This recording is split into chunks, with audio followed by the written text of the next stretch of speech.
Ladies and gentlemen, welcome to the Call of Duty Challengers Elite. My name is Bryce, and I'll be bringing you all the action from the games tonight. But I am not alone. Joining me for this one, of course, Tun and Ellen. First of all, Tun, how are you? Bryce, I am just glad to be in your company once again, but very, very excited, of course, to get into the Call of Duty Challengers Elite Season 1. Looks like a cracker in Europe and North America, and I'm just so excited to be part of something brand new and back in the Call of Duty scene, but very excited nonetheless, Brycey. Awesome, glad to hear it. Ellen, how are you this evening? Honestly, a mixture of nervous and excited, but super excited to be here. Glad and happy to be working with you and Chris, and honestly, I just can't wait to watch some Call of Duty today. You know what, me too. I'm glad to be working with both of you. All right, let's get into this evening then. This is exactly how Challengers Elite is going to work. This is how the format goes down. North American and European teams will both play a round robin in their respective regions for the first 2 weeks. The two teams in each region with the worst records at the end of the round robin will be eliminated. The two teams in each region with the best record will advance to the single elimination playoff bracket, and teams 3 and 6 will play in a double elimination bracket where two teams will advance to the playoff bracket. Lots to digest there, but fortunately we will bring you through all the way.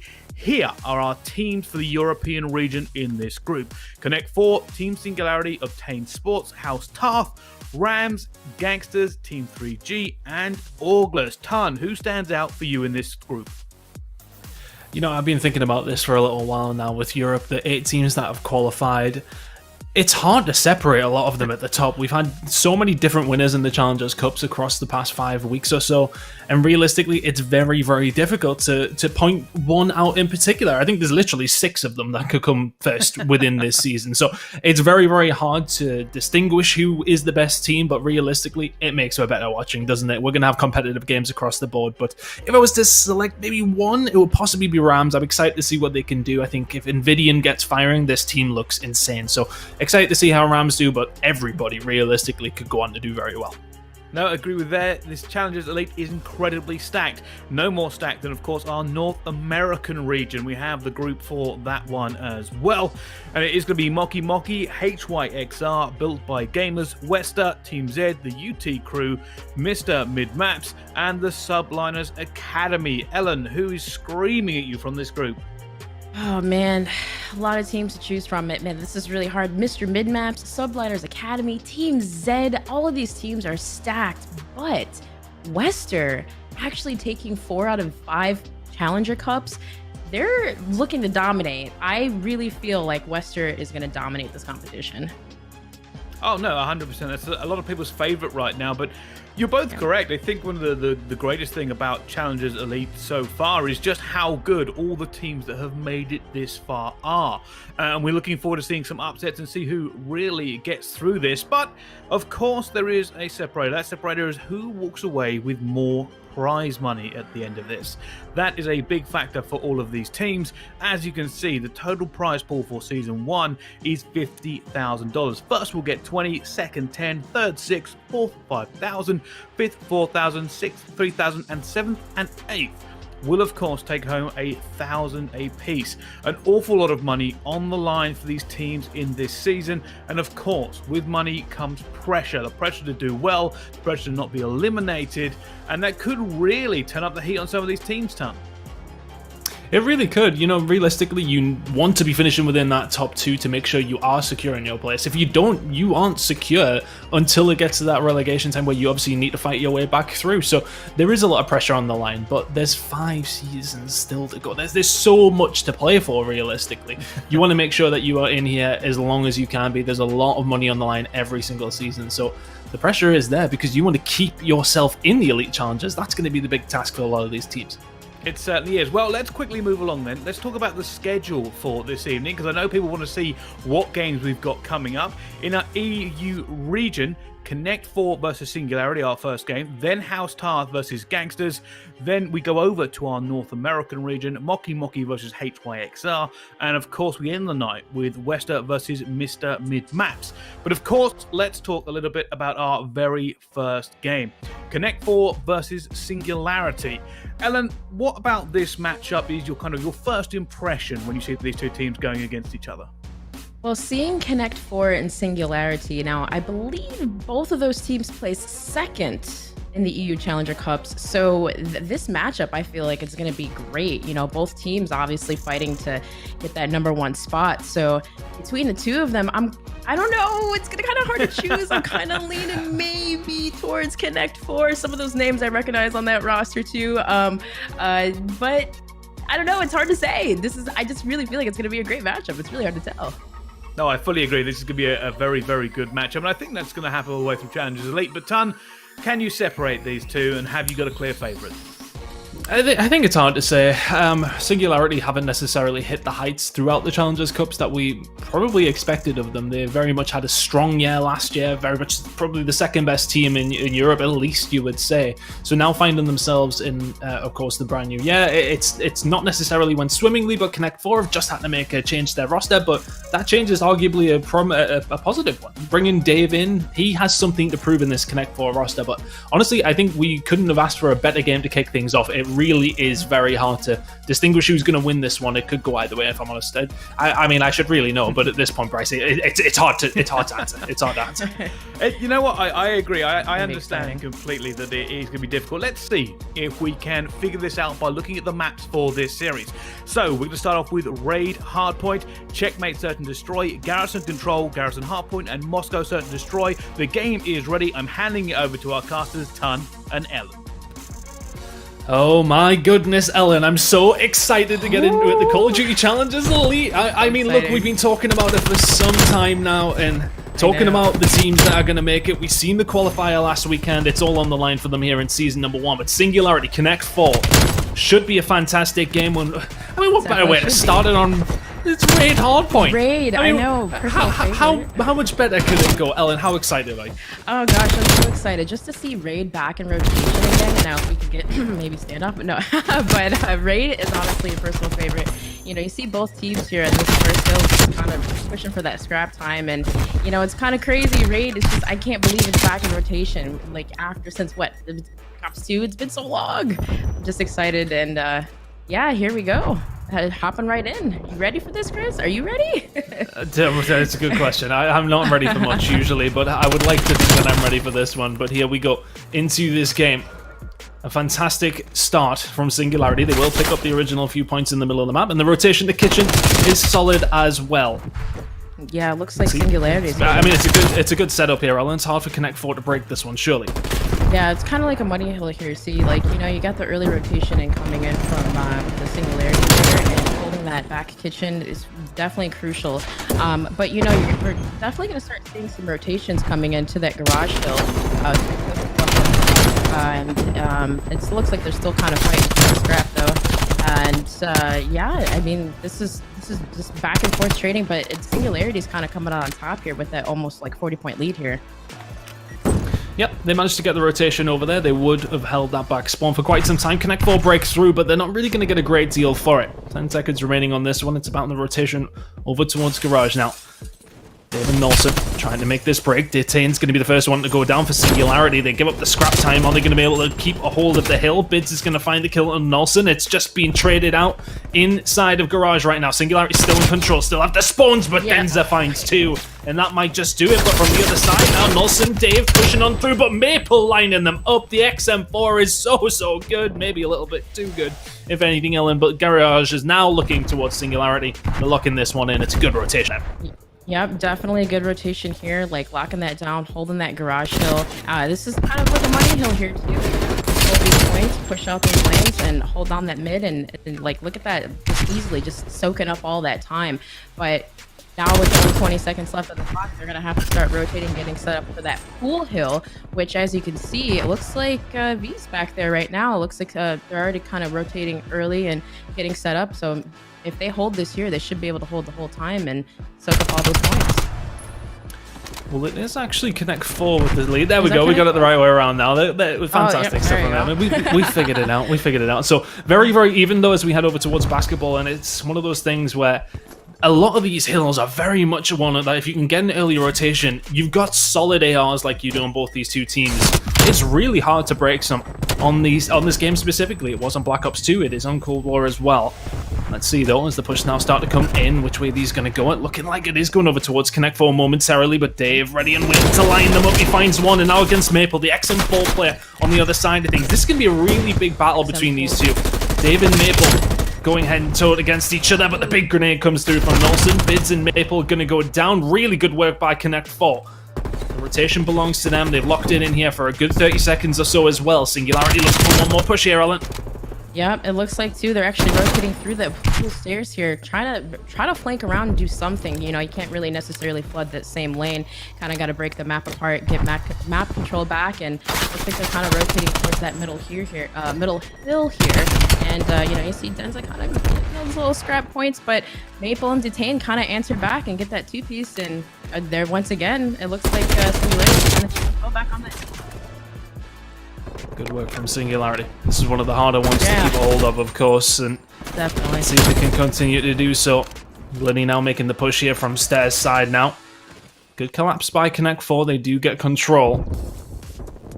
Denza might be in a decent enough spot to do something. Dave is going to find the kill onto him, easy enough done by him. Now kitchen fight going on as well. We're going to start thinking about the next rotation very, very shortly, but the important score at the top of your screen has to be Connect 4 taking the lead as Lenny finds 3. Really well played, but just for 20 seconds or so, looking towards these rotations, really we want to being on the side of Singularity as the more beneficial as the rotation over towards kitchen will come in after this first initial hill, but after one rotation here, I'll Connect 4 in a really decent spot. It's going to be about a 90-point lead, and that's as good as you could possibly ask for from one rotation. Fantastic stuff from them.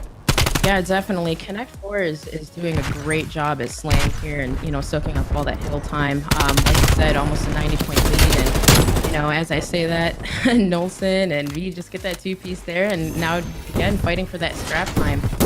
It looks like Singularity is holding that back there. And he gets that first kill right there. So he's going to come back from Singularity. They're just literally just scrapping these points, trying to fight for it. But Connect 4 overall is just coming out on top and soaking up all that time, just slaying these guys out. Yeah, I think the problem for the problem for Singularity here is the deficit is already quite wide, and it's one of the cases of you can't really give anything over. These first initial hills can be very, very scrappy, specifically this one on raid of course can be, but realistically what you're looking for is to get a hold of spawns that Connect 4 have now. They've got 50 points to go for that win condition on map number 1. It looks like they had control of kitchen. Yeah. Bids makes his way through. Which way the kill's gonna go? Just about in Connect 4's favor by the looks of things as Lenny tries to hold Jim's side. Let's see if he can keep a hold of it. It's gonna be a big push from Pool. Bids gonna take bullets, but Lenny's so important here, Alan. Yeah, definitely. Holding this window down, you know, try not to get flooded there, but Singularity, they really get control of these spawns, and yeah, they got pinched, and there you go. Again, they just took control back like that, and but they're still getting those back spawns. Connect 4 is still spawning in the back. You know, looking at this, 30 seconds left. I mean, you know, do you push on the hill? Do you rotate? But it looks like they kind of want to get that scrap time. You know, they want to go for it, close this game out. And oh my gosh, nice 2-piece in there from Denza. Ooh, he's just slaying. Trying to slay, you know, the pressure's on. Pressure's on, you know, you want to get all that scrap time, soak up the points, but again, they kind of need to rotate to that garage shield to get control here and try to have spawns and soak up all that time to hopefully, maybe lead change, but it would take something. It would take something. Connect 4 are the first ones there. They're going to win the gunfights as well. And I said this is the problem Singularity have right now as Nolson finds a few of his own. It's a 3 streak for him. And there we go, Joe lining them up. Of course, we didn't get to see much of Joe last year, moving into a coaching role for London. It's nice to see him back on the sticks and firing as well. Really good shots from him. Locking this one down. It's 3 points away for Connect 4. They've solidified their lead here with this rotation towards Garage. Are they going to be able to lock it in? Yes, they are. Connect 4 will take map number 1 between these two teams. Singularity. Fall a bit short for me there, Ellen. I feel it's a Connect 4 just had those rotations locked down. Maybe the veterancy of some of these players who did play back on Black Ops 2 showing off their skills on raid, but it's a solid map number 1 from them. Yeah, I was expecting to see a little bit more slaying power there from Singularity, but nonetheless, you know, we still have map 2 and they can definitely come back from that, you know. It's just unfortunate there, but it's all right. Yeah, it's not the end of the world. There's at least four. Well, there's potential of 4 more maps to go, of course, but really, really good start from Connect 4. One thing I was, querying from the team is like how Dave was going to start fitting into it. He's just come in after being on the named at this time Orgless for quite some time. He was with Vortex for so long. I think it actually feels like they've been together since like AW. So I mean, it's a long, long time ago that these two started teaming together. Eventually, Dave is going to move on. He was dropped by the Orgless team, comes over to this Connect 4 side. He didn't necessarily need to have a fantastic game there, though. The SMGs really got it done. I really thought that Lenny played that one fantastically as well. But was there anything particular that you've seen from these two that you thought one team were doing better than the other? Of course, Connect 4 with a very decent scoreline there. It's a comfortable victory on map number 1. They definitely were, holding those rotations and locking the map down. And overall, the slaying power coming in from Connect 4 was just elite, compared to Singularity. So overall, like their slaying power was good, the rotations were good, and just locking that map down to soak up all that hill time. And the rotations, we know, we know how important those rotations are in Raid as well, don't we? I mean, it's one of those maps that is so rotation heavy. Some of the maps in particular, you can talk about specific ones like your garrisons, etc. Your rotations are important, but not necessarily the most important on some certain hills. Of course, when it comes down to Raid, though, the majority are important. Outside of the first and the last hill on the rotation, every single one of them, you can pick up a good chunk of time in. Connect 4 just did that a lot better. Garage is really where they found a lot of their feet, to be honest with you. Kitchen was really good for them as well. But just a really, really solid performance out of them in map number 1. We'll be heading over towards map number 2 very, very shortly. But, I mean, just how exciting is it to be here, though, in the CDL Challengers Elite? Your first time casting, and you get blessed to cast with myself. Yeah, I mean, Ellen, it's only down from here, honestly. I promise you. That's for sure. Coming from a competitive standpoint, and actually playing, I'm not really, I mean, I know what's going on in game if I'm playing, but casting and talking about it, it's definitely different. But honestly, I'm excited to, just continue working with you and Bryce. And like you said, it only can go up from here. It can only go up from here. Yeah, well, I was sort of thinking it can only go down from here. No, okay, no, fair enough. I see. Yeah, I see how this is going to work now. You'll get along with Bryce just fine if you're really going to start coming at me immediately. I think that's where things are going to go. But obviously, we're very, very excited to be. On you. He did say. Well, no, I mean it's part and parcel of being a podcaster. You really just have to pick on everybody else in the talent team. But let's speak about the rest of the talent team as well. There's so many of them joining us. A full 9 casters and hosts and analysts all joining us for the Call of Duty Challengers. It's just fantastic to see from Activision to put this on and allow the community to have such a good spectacle. We're going to have 2 nights every single week by the looks of things for quite some time, and it's just going to be rotating people in. It's going to be different games every week. We're going to get to see all the teams every single week. And not only have we just got the European show, we've got the American show tonight as well, which comes up a couple of hours after this one finishes. And then, of course, tomorrow we go again. I will say one thing, specifically for the European viewers who will know exactly what time it is right now. I'm going to be casting at 4 a.m. later down the line this evening. So, I mean, we're going to be rough towards the end, but we're going to bring the energy as much as we can anyway. And I'm just so excited to be here. Excited to have you alongside me. Bryce is, it's cool that he's here. But yeah, that's about it for now, but Singularity Connect Singularity Connect 4, though, back to this game. We're going to be heading over towards checkmate, search and destroy. Very much depending on those ARs, holding down your lines, holding your SMG fights, of course, inside the plane as well. Things can get very, very hectic. If you were to lean one way based on what you've seen in map number 1 there, Ellen, what do you think of the search and destroy? It's a very different game mode, but what are your thoughts on the search and destroy game coming up? The subs taking control of that plane hill, I feel like, or just plane in general, plane is important. Locking down that mid map. Obviously, I don't know if we'll see any sniping, but this can go either way. But I feel like having that plane control is really going to be key here. Just any for either side, whether you're attacking or defending, get control of that plane, and hopefully you come out on top. Get control of the plane and run with it. Seems to be the plan. Run with it. We're heading over towards checkmate, search and destroy. No matter what it is, either search or control, that plane is just crucial. Those wings, the plane, holding that down and holding the lanes. Yep, that's what they need to do, but let's find out if they are going to put that one into practice, of course. Singularity against Connect 4, the very first game. Connect 4 have a lead heading into the search and destroy. Very interested to see which way this one goes, to be honest with you, because there's good search and destroy players across the board here. When you look at these two teams, there's fantastic SMGs that are going to be getting control of plane, and well, nobody's getting control of anything because it looks like we will be restarting the game. Maybe we get to discuss this one a little bit further. No, I presume just an issue, but we will get this one restarted up and get back into the game very, very shortly. But I think let's talk about the objectives of both these two teams as a whole. I think I was saying it's very hard to distinguish who are the best teams in Europe right now. These are the 8 best teams in Europe, of that I have no doubt. However, when it comes to that very top spot, it's been a hard conversation to have over who is actually up there.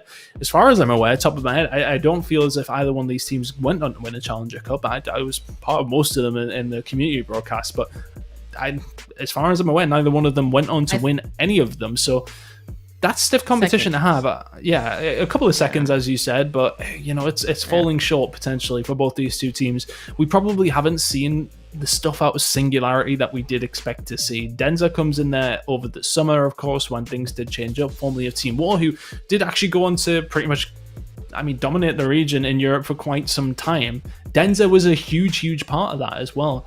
He came into this roster, obviously things changed around with it being from 5v5 to 4v4, and Denza coming in I thought would be a really good spark for them, but they've struggled somewhat, and I'm going to say from their standpoint, they would probably argue that these results have been mediocre. I don't know what you think necessarily. Do you think that they have underachieved, or do you feel as if that this team is sort of where it's at, maybe like the top 6, top 7 team?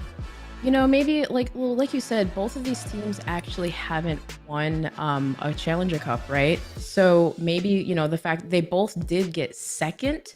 So maybe like I said, the pressure's on. Like both teams just really want that number 1 spot. So it's just like kind of who comes out on top, like who has more of the drive, the passion push for it. And, with that pressure being on the line, the fact that, okay, neither of them won a cup, but they both got second, maybe it might be kind of like a rivalry there, I don't know, maybe. So like you said, it's really tough to determine and distinguish who will come out on top on that. But I just, either which way, I hope it's going to be a good matchup.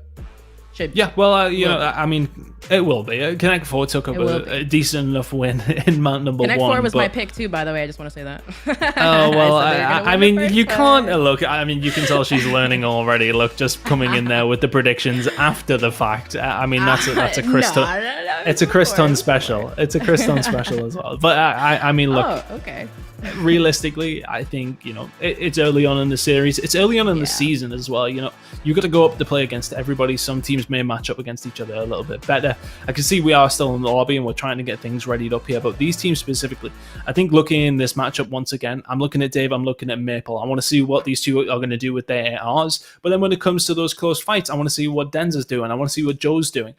And for me, one thing that was quite obvious there was that Joe hasn't really missed a beat. Maybe things got a slow start for him on the Black Ops Cold War season, of course, but the fact that he missed out on Modern Warfare, you wouldn't think it from Map number 1. Had a really good performance, and I would argue, and this doesn't happen very often, Joe was slaying to a certain degree. So interested to see if he can keep that up, of course, but going to Search and Destroy, very much a smart mind. From the outside in, this might be a little bit of a tough question. Do you think that Joe coaching last year, of course, coaching the London Royal Ravens, do you think that would benefit his play? Do you think him sitting back and watching has maybe made him a better player? I don't know. I think that's maybe a hard question to answer. It's kind of like with me with casting. It's like you see things from a different standpoint. So maybe like him coaching and being in that position, he was just able to see things that he didn't see before as a competitor. So, just like with anything, looking at it from a different standpoint, you kind of understand things differently. So, even just coming just from the last map, it really did seem like it, you know what I mean? So maybe he has picked up a couple things and apply it here in the situation. Yeah, I think you'd probably hate me for bringing that up, to be honest with you, to say that it took him to start watching the Wuskins and Scraps last year on that London team. Yeah, that's just it. That's what it took. We don't always watch it. Yeah. We don't always watch our broadcasts all the time, but here we go. Into the Search and Destroy we go, then second time's the charm, hopefully, as Joe getting inside this plane immediately. And as you said, Ellen, at the beginning of the game, this control of the plane is absolutely paramount. attack or defense. Joe though is inside the bomb site now, and D10 will have to step back, very, very weak off grenades, of course, and we'll have to back on down. So Connect 4 didn't have to find any kills yet to try and find some control, but kills start to get traded now, and momentarily it is a 3 versus 2 in the favor of Connect 4. They've got control of the plane, they have the bomb, looking to get it down at B. Yeah, it looks like actually Lenny just took out Detain there, so now we're in a 3v1 situation. Maple, he's actually, I think he's trying to be sneaky, but Connect 4 knows exactly where he is, take him down and lead the series 1-0. That's unfortunate. Nicely done. Hopefully, Yeah, maybe they just spot him. He looked like he was trying to sneak by. Yeah, they just spot him. Almost. Joe in the prime position to get something done. And we'll find that kill. You know, it's been interesting for me because during the Challengers Cups, during the community streams, we, specifically in Europe, had to actually block out the S&D. So I haven't actually had a chance to properly cast S&D yet, which is a bit disappointing. I mean, I've done it before. I know. Oh my goodness. That's the Craig from Nolson straight through the middle of the plane. That's one kill going to come through already for Connect 4. It is something typically you do see on Checkmate. It's going to be Denza going down 3v4 in favor of Connect 4. Yeah, look at Nolson here. He's just literally pre-aiming this, waiting. Like it's like he knows that they're going to try to cross over and try to get that bomb site. But yeah, it's like the battle of the plane right here. Like, you know, look at him. Detain over here, just kind of pre-aiming and waiting. It's like he knows he's there. So it's just like, it's just the test of patience here between both teams. And, you know, it just makes you wonder who's going to crack first. Let's see who does crack first. Yeah, Bids looks like he's trying to maybe make a sneaky play here, but Lenny is just pre-aiming this, anticipating that. Yeah, and he saw it, but Bids, whoa! Bids just actually destroyed him right there. That was crazy. Oh, the battle of headies. Oh, Bids is now last alive. Now a 2v1 for him. Can he find some kills here? The bomb is down. Bomb is down. Yeah, maybe not. Oh, Joe's going to spot him surely as he goes up the stairs. Good shots, and Bids will go down. That's unfortunate. You know, Bids did the right thing there. Finds the kill, as you mentioned. I mean, really, really nice as well from him as he jumped up on plane. Dave, though, the play of the round, and that's stopping D10. Getting that bomb down through the window. Smart from him. 2-0 now to Connect 4. And what a start this would be for them. If you look at this team, and of course, bringing in Dave very recently, there's been some argument that Dave's still the best AR in Europe, but things obviously weren't working out on Orgless. He's coming to this Connect 4 team now, and has to be said, performing fairly well. Only 1-1 in this game, but he has something to prove on this squad, and can he get it done? But 2-0 now. Connect 4. 3 in a row would be something. Singularity, this is an important round. And it looks like, again, Connect 4 kind of just setting up. You know, you got your ARs positioned on the side, and the two subs pushing into the plane, and it looks like, look at the, looks like down there, and Kane answered back with that kill on Joe, and he already knows that Lenny's there, but he's actually going. Oh, he didn't. No, he got defused. But Maple actually picked it up, and actually they killed everybody. Everybody's down in favor of Singularity. So now they go up in the series 1-0. 1-2, excuse me, 1-2 in favor of Connect. Singularity got the round. I think it just comes down to that bomb being planted quickly, and they lose the gunfight immediately when they're in and around the site. And then, of course, they have no pressure. Very, very difficult to do much from there. But Singularity get one back on the board. And then I got a couple of kills there. It looked like Joe actually did really good, though, with that plant right away. You know, they actually locked it down, but they just didn't get those key kills there. Eventually, maybe even getting naded.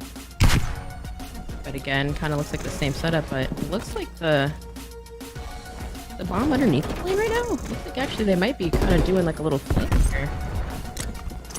Yeah, they may be thinking about pushing around the outside. And he's been lit up here as well, so Singularity trying something a little bit different over towards B. See Dave sitting back up towards A, just doing the job that he needs to do. It's not regular that you see too much of an A push coming on through. It's mostly going down to B. But Joe, being sneaky as ever, waiting for the push to come through. Detain now. Is he going to get caught out by Joe? They're going to expect him on the bomb site. He's going to see Nolson towards the back, but he's just a bait. Is Joe going to go for it? Not quite. Nolson just still holding fast here. 35 seconds remaining. And if you're Singularity, you need to do something shortly here. Denzel's going to get back down. The challenge comes through. Joe is there to trade if needs be as well.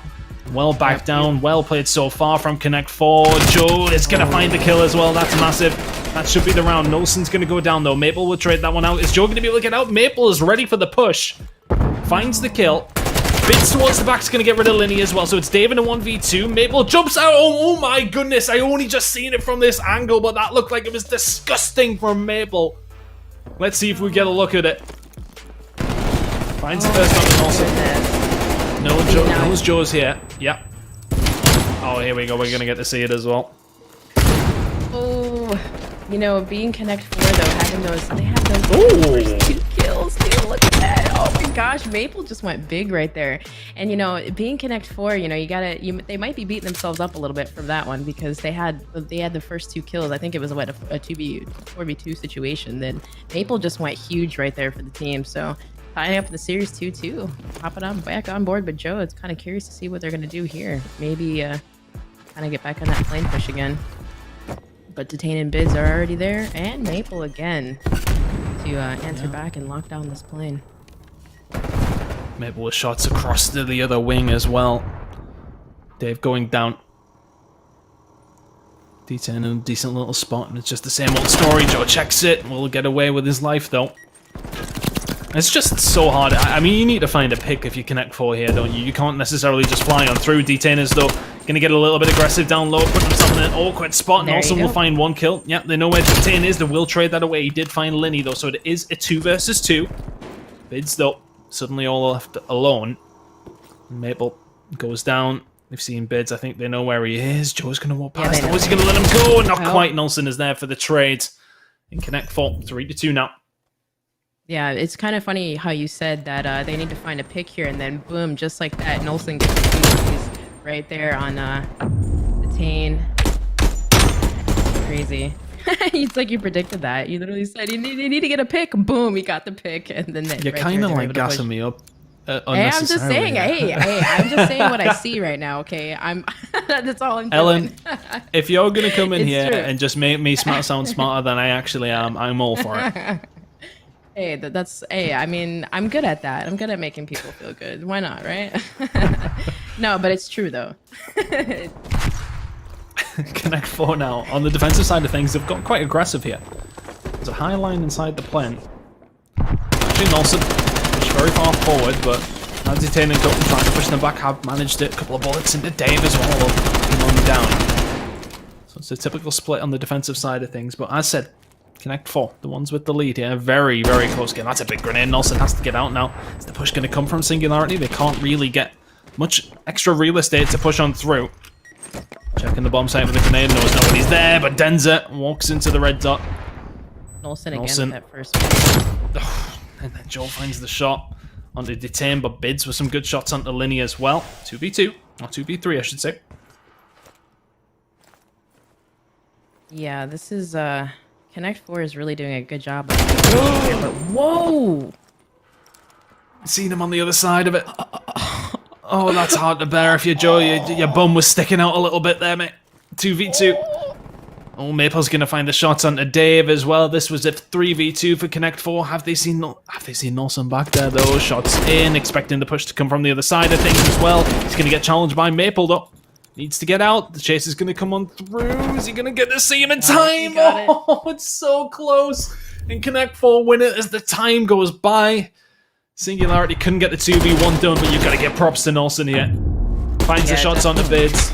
I mean, he sees Maple there as well and just says, right, let's just hide. Not much time remaining. Really well played there by Nelson.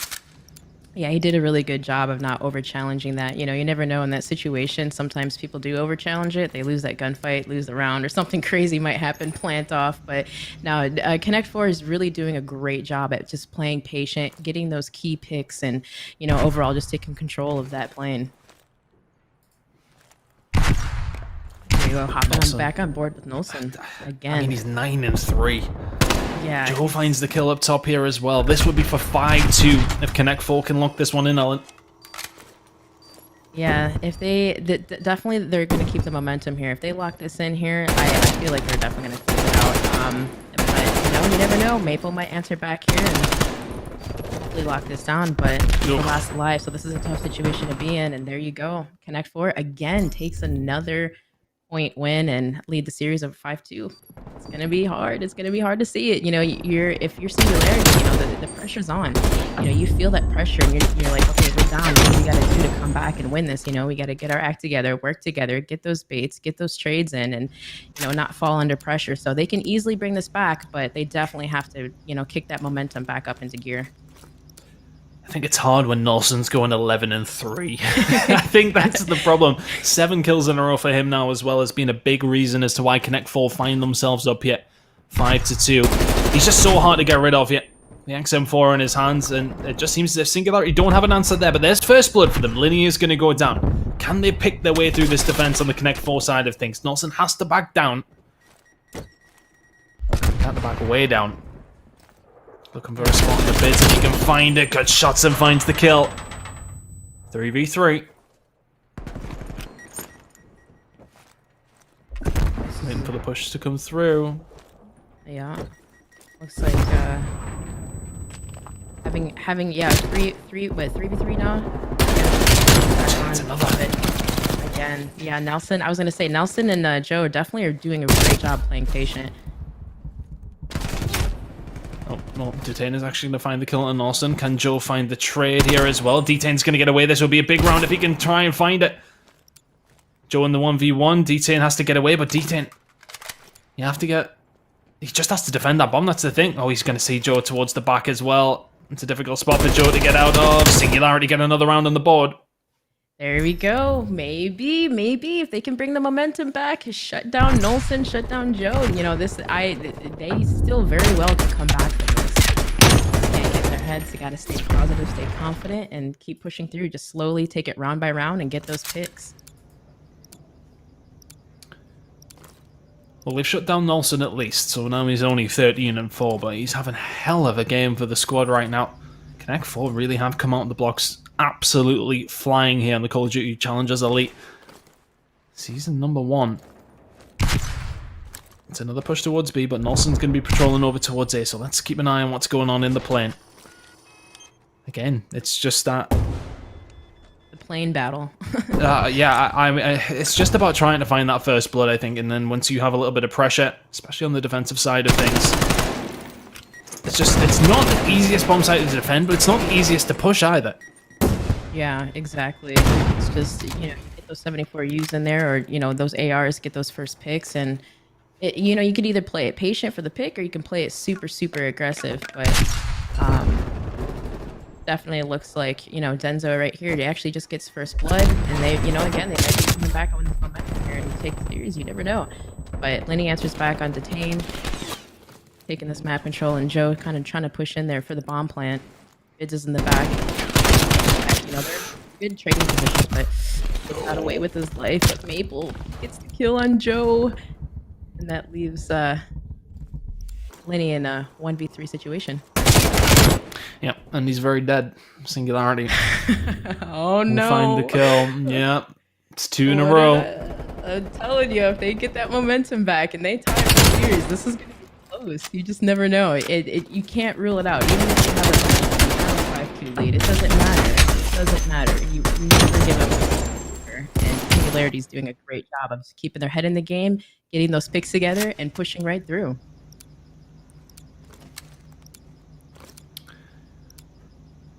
It's round number 10. Can Connect 4 close it out, or will Singularity force a round number of 11 here? It's a more important map for Singularity, you would argue.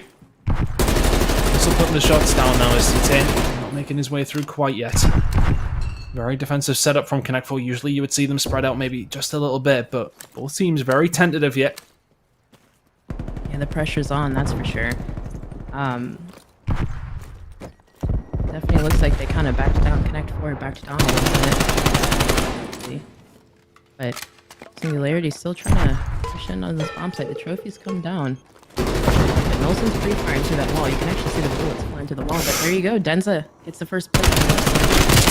Oh, Joe can't find anything there. He's in a really tough spot. He's going to get challenged by all 13 members of Singularity. Davis here to help, though. He'll get the kill on the Detain. Have they turned this one round as Denza trades it away? 2v2. Joe in a good spot to defend here. Denzel looking for the pick, though. He will try and force him away. Shots coming in from Linny as well. They know exactly where both players are. Oh, Yeah, Denzel, did he spot Joe? I think he spotted him, but he's not sure where he's went. He's now giving up control as well. Should find the kill. And Joe finds the bullets. Can't quite find the kill. Where's he went? Joe just trying his best to stay alive, but Maple will come through to help. Now it's going to be down to Linny in a 1 versus 2. Not in the worst of spots to do it either. You see it. Shots towards Denzel. He's give his position away. Should be traded out, even if he finds the shots in. Yeah, it looks like they're actually coming in. They're just waiting. Gonna be curious to see what he's gonna do in the situation, but it looks like he's gonna go all the way around. He might have an idea that he might be coming this way, but maybe not. Oh, I think he just actually got eyes on him. Pushing through. He's gonna actually get a bait and trade, and there you have it. Traded it out. Team Singularity tied up in the series 5-5. I told you. What did I tell you, Chris? You can't count it out. Even if you're down 5-2, head back into the game, get those picks, come together, and look at that. Magic happens now. 5-5. This is intense. Oh man, this is intense. It's a big swing in the series as well. If Singularity find this, Connect 4 could have found themselves. They were 1 round away from finding themselves up 6-5, and of course 2-0 in the series. So not necessarily the best spot to be in if you are Connect 4, but you just need 1 round. You've just needed 1 round for the past 4. Can you finally lock this one in? Of course, it is going to be Singularity on the defensive side of things.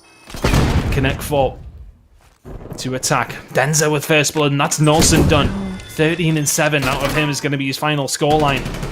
Definitely slowed down, but can Singularity keep a hold of this bomb site here? There's a lot of weak members on the Connect 4 side, and they really are pinned in. You can see number 7, Denzel. He's making that rotation. Yeah. Oh, he's going to get taken out. Linny was aware of what was going on, so Connect 4 now in a 3v3. Still the hit towards the plane here. Yeah, Maple's trying to get like some pretty fair shots there, but yeah, you know, this is tough. This is tough. You know, you're in that really situation. 30 seconds. 30 seconds left on the clock. Connect 4 completely on that bomb site. Control the bomb site, but can they find the kills here? Dave's gonna get away just about with his life. D10 looking for kills where he can. He's gonna find one under Dave. Where the rest of the kills gonna lie though. Linny and Joe combined together. All of a sudden it's Bids in a 1v2. Now a 1v1, and it's gonna be won by Connect 4. 6-5. It was a flurry of kills. Whoa! I know I couldn't even keep up there. I was like, wait, what just happened? Oh, the shot punch, and then it's Joe against Bids to finish it off. As soon as Bids challenges there, Joe knows he has him. He knows he has him. Fantastic work from Connect 4, but they nearly let it slip. That was 3 in a row from Singularity to bring it by, but ultimately Connect 4 will get it done. That is going to be a 6-5 win and a 2-0 lead here in the series. What a performance out of them, but it has to be said, they nearly let that one slip, Ellen. Yeah, they nearly did. Like, honestly, I honestly thought Team Singularity was going to come back from that. Because, you know, when you're in a situation where you're down like 5-3, 5-2, it's like, you know, you come back, bring it up 5-5, and you're like, all right, let's go. You know, the hype is there. And I really thought that Singularity was going to close out, especially with that first pick from Denza. But wow, good stuff from Connect 4, still keeping that momentum and just taking the series, taking the map, taking that like just completely. That's just crazy stuff from them.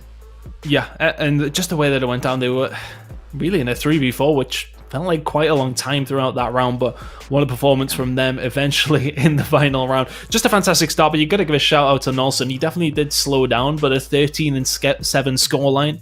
And then it comes down to the 2 SMGs, although Bids, you know, he has typically been running the AR and checkmate. Joe is the one that gets it done with that SMG in the play, and it's always going to win that gunfight. As soon as Bids challenged that, he knew he was done, and Joe had to challenge it. It was just, it was mental inside the play. I'm not even sure how it even transpired that we got to that point, but Connect 4 find themselves up 2-0 as we head over towards Control. I don't know, man. They may well close this one out. I'm curious to see what the map that we're going to be moving into is, but my goodness, I mean, if you are Singularity, you're staring down the barrel of a 3-0 loss here. How do you regain at this point? How do you regain at this point, Ellen? You're heading into the third game type, of course. We're going under Control. It's actually going to be Garrison as well. It's very much a favorite of the players in Europe. So what's the plan? What's the plan? You need to bounce back. How do you do it? You know, at this point, you know, even when I was in this situation back in the day when I used to compete, it's just you really got to talk your teammates up. You know, you just have to get your head in the game, put yourself in, and think about what's going on, and just overall regain that momentum, and just go into the game with just complete positivity and just try to rule. The last two maps never happened. They never happened. Don't even think about it. Go into this like a fresh slate and just play your game. Play your game. You know the game. You know what to do. Just play your game. That's it. You can come back. It's not the end. It's not the end. Look, we see plenty of reverse sweeps, and I think, you know, they'll have to be looking towards that search and destroy to say, okay, well, we only lost at 6-5. If we can force a map number 5 here, we're in a good spot to try and get something done. But they'd have to take control, and then, of course, a hard point off this Connect 4 team. With how map number 1 went, I'm not too sure if it's going to be an easy job. I know Raid is obviously a very specific map, but realistically, it's going to be tough if they don't step up their game on these hard points and on these run and gun game modes. It's going to be very, very difficult to beat this Connect 4 squad, who it was a team, you know, we looked at the beginning. We said, okay, the best placement is a second, but Dave coming into this roster does, for me, upgrade it. Chain, of course, when else, it was just Dave coming into this roster, and things maybe just looked that little bit better. And I think, you know, there's one thing to be said here, at least, is that Dave probably has something to prove to specifically his former teammates. You look at that Orgless squad and you sort of say, right, okay, well, Dave's apparently the issue here. He's then dropped, picked up by a Connect 4 team who go on to qualify without very much practice together at all. They get themselves qualified. They're 2-0 up against Singularity. It's the perfect start for Dave on his new roster. Yeah, no, definitely. And like you said, if he got dropped from a roster, like that definitely lights a fire. You know what I mean? And you can clearly see in their gameplay, even it's just they're slaying, doing everything correctly, and it's overall just keeping that momentum in this series. They will definitely close it out right here, right now. But you know, from Singularity's side, maybe just being under the pressure and knowing, okay, we have to come back. We're down 0-2 in the series. We need to regain. Maybe it'll light a fire. Maybe they'll flip it around. Maybe we'll completely see a different team from, you know, the first two maps. Well, the second map, you know, obviously was fairly close, but from the first map and the slaying power, maybe that will just increase tenfold. Yeah, let's see how they do. I know we're nearly ready to load into this game, but thinking of the times I've seen these two teams play, obviously in terms of Connect 4, it's hard to say because we haven't seen them with Dave specifically on this map, but Singularity, as far as I'm aware, a very, very solid garrison control team. So interested to see how they do on this map specifically. If they want to start bouncing back, it has to start very, very quickly. And at this moment in time, 2-0 down in this series. Can they find themselves a route back in? We're going to be heading over towards Garrison. This is where it is going to be done for them if they are going to get back into this series. Oh, can Connect 4 close it out 3-0 here? With the way that they've been playing these past two maps, you wouldn't put it past them. And this roster, for me, it'll just get better and better, but looks like we're ready to get in. Excited to get in Garrison Control, the first control map of the Call of Duty Challengers Elite, and I'm interested. Garrison's one of my favorite maps when it comes down to control. It's very much one of those that has the specifically easier point in B to capture, but that A point is not necessarily the easiest to get control of. Let's jump into the game and see how it goes down. Alright, there we go. Yeah, and just like you said, I guess Garrison Control is a fun map to play, that's for sure. And you know, another thing that's really key here is definitely getting control of that bricks area too. You know, just getting in their face, keeping the level of aggression up, and you know, as you can see here, hopping onto this. It looks like they're pushing towards A here with Connect 4, and again, you know, keeping that control, green control, getting that level of aggression. But Bids, wow, look at that you got that two-piece right there on him. Ooh, playing positive playing power from Singularity, which is actually really good. They're actually off to a good start here.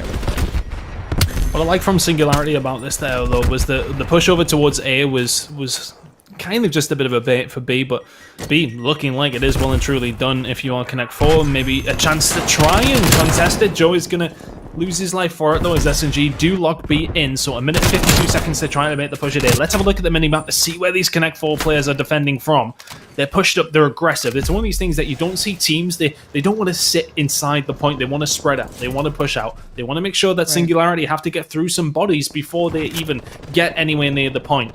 They're able to trade a kill out in the middle of the map, and look at that line from Connect 4 now. Very, very high up the map. But the problem is, if they lose those gunfights, Singularity are going to be right in there. I wouldn't mind if they were pushed up a little bit more, but keeping control of the map is good from Connect 4 so far. Yeah, definitely. And like, you know, they got that early stuff on B, but as long as they, oh my gosh, as long as they hold this top green controller here, they might be able to hold this whole entire time and They've lost it now. not be able to. Yeah, it looks like they kind of lost it though, which is not good. But Denza's in that back brick area, which is actually really, really smart. But Nelson actually found him. Oh, and actually, oh my gosh, he got that. Oh, 2-piece on bids. Wow, that was so far. That was crazy. Nelson's doing a good job of locking this down. But yeah, you want to oh my brick area. And oh my gosh, the slaying power from Connect 4 right now. This is crazy. From Connect, it's just from Nelson. He's frying. Yeah, like literally, he's having a great. He gets out like definitely tall. 12 and 4 right now on a 3-kill streak. 8 objective kills. He's definitely frying and wants it. He definitely wants it. Dave trying to lock down the back spawns. It's such a good spot for him to be in. Not going to be able to find the third as D10 does challenge that. Joe finds his first kill of the round. He hasn't really had to do a great deal, but Maple now inside the point. He'll be traded out. 13 seconds to go. Denza needs to go. He needs to push through. What he can do is waiting on the rest of his team. Dave will find the kill onto his former teammate as well. Bids and Co have to make this push work. The kill's starting to come through for Connect 4. They will hold the defense. 1-0 for them. Take a lead. And even though Singularity had that quick cap in the beginning there, as you can see, Nolson was just locking down this area here. Like, look at this. Oh my gosh, kill on bid. He's just literally just doing such a good job of slaying out and just keeping this control here. Good stuff from him, that's for sure. I mean, it was just... He's a beast. Fantastic stuff from Nelson. What a start. And you know, you look at this roster and you got to say it has to have a spark, and if Nelson's going to be that spark, then well, so be it. 13 and 4 out of him, a really, really good start. Singularity now. Need to hold their defense as well. Typically, obviously, uncontrolled defense is king. You just want to get them defenses holding. Hopefully, you have the right kills to deaths when it comes down to round number 5. But attacks can be won on this one. If you can get a good clear out towards A, you can lock that in. If you can get 4 dead, it is so easy to hold if you can get all your bodies in there. But that's the hard part, is getting it in there. But once they're in, it's really hard for the defense to try and get back through. If you can get bricks controlling your attack, if you can get somebody on satellite with an XM4, you're laughing. But getting there is the hard part. Yeah, Denza no, you're is playing a slow role here for his team. Is going to go down. Connect 4 look like they're going to get a hold of B. Yeah, you know, you're definitely correct on that. Like, it can definitely be easy. It's hard to get to that position, but once you're there, it's definitely. I mean, look at Connect 4 hard to now. break. Look at Connect 4 now. They have 3 inside the hill. Can they manage to lock this one down? Denza's going to find a kill on Nelson, and Linny will go down as well. So they have to concentrate their efforts over towards B, with Denza still trying his best to get rid of this one player who's just lingering around. Dave will eventually go down, but still Connect 4 haven't quite locked B in yet. That grenade is going to cause all sorts of problems, but good shots from Denza once again. Connect 4 need to get a hold of B here. They're about to tick in the second tick. Yeah, Maple's doing a good job too of blocking that green down, so it's kind of hard. But as I say that, Dave just got that pick on Maple, now kind of pushing into green and getting that A bomb site control there. And I like this once again. Yeah, Connect 4 have got somebody over towards A as well. Dave's starting to count it up, meaning they're going to have to choke up B, which has now went over towards Connect 4. So a minute and 35 seconds yet for them to try and get a hold of A. They've already got 1 tick as well, just taking their time, and that's the thing. Looking at the live is not really consequential at this point. D10's going to make the push. Will find Nelson. Can he find it on the Dave as well? Fantastic stuff from D10. Gets the break pretty much all on his own, but the teammates were there to help as best they could. Linny's going to find one in the spawn, just trying to relieve some pressure around that site, but kills coming in for Connect 4 once again. Let's see if they can make this push, Ellen. Yeah, definitely. He did. Detain definitely did a good job clearing that out. But you know, as you see, Connect 4 is kind of coming into the point, gaining and retaking that control. That's kind of tough right there. But you know what? Now here we have it. Connect 4 just taking control and getting that back brick control, but they're going to actually stack the point here to quickly soak up the time, and boom, there you have it. Leading the series. Very, very quick 3 kills come through. Very fast. quick. That was quick. And that's it. It's hard to get there to that point, but once you have it, you can just stack that point. And, I think a lot of it comes down to that good work earlier in the round as well. They get that one takeover. It makes things just so much easier to get that point a lot quicker. 2-0 now. Singularity need 3 rounds in a row to keep themselves in the series. Or is this going to be 3 maps in a row for Connect 4? And honestly, I really thought that we were going to have a super close series, but it's looking more and more like a Connect 4 3-0. And they've got the defense to hold on Garrison Control to close it out. Yeah, I know. I agree. I actually thought so the same, but Connect 4 is just doing literally everything right. Not to mention, you got Nolson, you got Dave, and, Joe popped off last map too. And I mean, they're just doing everything correctly. Baiting, getting in those power positions, pushing, slaying, and it's awesome stuff from them for sure. Definitely awesome stuff. But Singularity, it's gonna be tough to come back from this, that's for sure. But see, there you go, Joe again with a 2-piece, and V, like, it's just crazy. Dave just got that kill over there, and I don't know, it's just so hard when they're slaying so well. It's so hard. And again, from this. Look at the minimap. They push right up as soon as they get a couple of kills. They get a little bit of control. They push their way up. Playing control how you should do as well. Dave is going to get taken down by D10. Bids did a lot of the work, but Nolson comes in there with a kill of his own. Will be traded away. But this works out for Connect 4. The longer time goes on, it works out better for them, but D10 doing the work to get some control over at 8. So they've got the kill. And Joe comes on with it. Bearing in mind, Joe was 1-5 at one point. Now 11-9. So 10-4 since that bad start. Not a bad game from Joe so far, but I mean, Singularity have made no progress anywhere here. They made none. Yeah.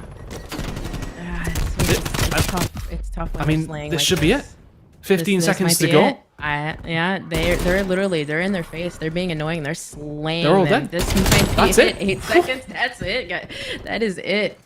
It's done. Oh gosh. Yeah. Connect 4 4. just playing so well. Look at that. Nolson on a 5 streak. Like, you just gotta shut them down. It's just so hard when they're playing like that.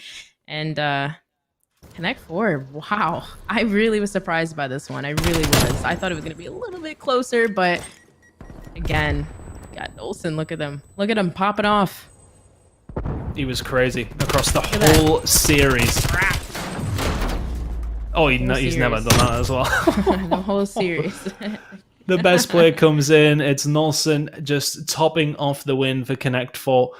3-0 for them. A fantastic performance. Brycey, I promised them a close game. It's a bad start of my predictions, to be honest with you. Connect 4 just wiped the floor with Singularity. No, they certainly did, and let's face it, Tony, your predictions have never been that good, so I was never putting too much stock in them anyway. But no, you're right. Connect 4 come right out the gate there and look pretty good doing it as well. And I was looking over the players in this team thinking, you know what? The names in this team themselves have a very rich and long history in Call of Duty and at the pro level, right? Multiple players on this roster have been in these pro positions, been in the league, been the very top flight of it, and probably shouldn't be as much of a surprise. Singularity had that big name last year in Challengers, doing so much work, including going over to North America, but this year, maybe it's just not working as well for them, and I'm kind of curious to see how they recover from this and go forward for the rest of this elite Challengers and see whether or not they can rise to the top. But Connect 4, great start to their thing here. And Alan, you were feeling a bit more Connect 4 to begin with coming out the gate here. Do you think they look very strong in this one, and how far do you think they're going to go? It's tough to say how far they are going to go, just because, we still do have a lot of competition in here. But, look, coming into the series, they were looking great. Doing everything correctly, playing correctly, baiting, trading, locking down map control, and honestly, they did a really, really, really fantastic job. Great stuff from them, and might I say that was my prediction. No, it's fine. It's fine. Just get your points in early. I have to get him in early, just not while I can. I want to talk about Dave. And the reason I want to talk about Dave, first of all, long-time fan of Dave, always have been. But it was such shocking news to me that the change came from Orgless, obviously being removed from that roster. Because obviously that team's been together a while. They've done a lot together. Good friends, or so we thought. and a change had to come in at some point because they weren't getting the results they wanted. Clearly, that's the reason, and I think it's probably one of the biggest roster change news I've seen coming out of Challengers, because I think it surprised me so much, Tom. Yeah, it did surprise me, to be honest. I had an idea that things were changing. I didn't think it would be Dave, but apparently, things hadn't been working out fantastically with him in that main AR spot. I'm not too sure why, because in that game specifically, he looked fantastic with the Connect 4 squad, and I think, if you look at that Orgless squad, they managed to pick up Harry from Obtain, so, he's a very good player as well. But at the same time, it was a surprise to see Dave drop, but a very solid performance. I wouldn't say he stood out. It has to be Nolson, realistically. He was crazy during that series, and we haven't seen that from Nolson in so long.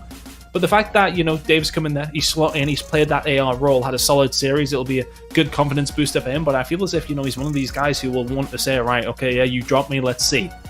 Connect 4 looking really good in the first game. I mean, 3-0 against Singularity, I would not have predicted that whatsoever. No, I don't think I would have either. And you are right to kind of highlight Nolson there as well, right? Because it's crazy. Remember, if you will go back and talk about Nolson's career, when he picked up and he played in the Pro League for a little while, and people were wondering, is it finally time to kind of join those ranks permanently or not? And unfortunately, not is the case. But continuing to play like this through the Challengers Elite could be a potential. And I think that's one of the things we've got to really kind of nail here is the fact that Challengers Elite is a great scouting ground for any of the franchises to look for their next superstar or their next pickup. Yeah, 100%. I think, a lot of these players are very well known, and I think it's just a case of seeing how they do the game. Obviously, with the game cycle every single year, it's one of these things where you can't just keep an eye on somebody for a few years. You need to know they're good at this game specifically. It does change. It changes from developers. It makes things a little bit more difficult to predict how they are going to go, but it's a good time to get some scouting on some of these players. But Nolson, as you mentioned, he had his little time in the Pro League with Splice, if I remember rightly, and I mean, look, he played well then. He's just played fantastically now. I didn't really see too much of him during Modern Warfare, to be honest with you. So nice to see him back in amongst it, because I mean, he looked cracked there. That was crazy. I mean, specifically on Control and on the S&D. I mean, those 3 kills he picked up in and around bricks on the Control were nasty. I mean, the second kill was stupid. So if he can keep playing like that, Connect 4 have a really good shot towards the top, because they're a very solid team. They will get better as time goes on with Dave in there as well. They will mold themselves around how he plays. He will feel more comfortable in that squad. He already looks good. They're only going to get better. No, 100% agree as well. And now, if you are watching this broadcast, don't go anywhere, because we are going to have the opportunity to jump into some other games that are going on. There are currently 4 games currently rolling across Challengers Elite in Europe. We know that this game finished very, very quickly. We thought it would be close and would go the distance. Unfortunately, it didn't. But it does mean that we get an opportunity to jump into another game. I believe we're going in to see Orgless versus Gangsterz in just a few minutes, once we can get into that lobby and ready and set up for broadcast, of course. Ellen, to kind of carry on from the point we were just talking about, great opportunity for these Challengers players to either make a name for themselves or just to be noticed amongst the crowd. I'm sorry, I kind of cut out there a little bit, Bryce. What was the question? Sorry, yeah, my stuff kind of froze. I'm sorry about that. Technical difficulty. As I was saying, this Challengers Elite, it's a great opportunity for these players to make a name for themselves or be noticed by franchises. Definitely. No, I both, people coming into this tournament, obviously they want to make a name for themselves. They want to make a good impression. And, just in that series alone, Nolson definitely did a good job of doing that. So bringing on the spotlight, you want to play good, you want to feel good, and, you want to make a really good impression for those franchises and spotlight. No, I 100% agree. And I think it's interesting, especially like both Europe and the North American region. Well, we spoke, obviously we'll cover the North American games later on tonight. But it has been said there were a few upsets, especially in that region, about teams that didn't get in. Same thing with Europe. People were expecting these big teams to kind of make moves and guarantee to be in the elite. But we found out that realistically, with more pro players than ever joining the Challengers division and having to make these new super teams, it's super competitive. It's very, very difficult for any of these teams to stand out or dominate this year. And I'm hoping to see that maybe as the year goes on, people go, hey, you know what, this team's really, really good. What happens if we get another franchising expansion? What happens if we pull in more subs? Lots of opportunity for these players to kind of elevate themselves to the very next level. And obviously this level's pretty good as it is, right? I know for a fact I've played a few of these already in League Play, and they've worked me over pretty good. But it's one of those things where we get to kind of not only learn from these players and join them on their story at this point in their careers, right? You get to say next year, hey, I watched this guy in Challengers Elite, and he did fantastically well. It's no surprise that he's currently killing it up in Optic or wherever they end up, Ton. Yeah, I mean, look, we've seen it happen time and time again. I think, you look at some of these players who are not necessarily just touted, they're pretty much in there, especially on the North American side, a lot of subs on there, but I mean, you just have to look at Hydra. Last year, he didn't necessarily have the big step platforms, didn't really have the results, he didn't really have the team around him to shine. Now he's in this Gangsterz team.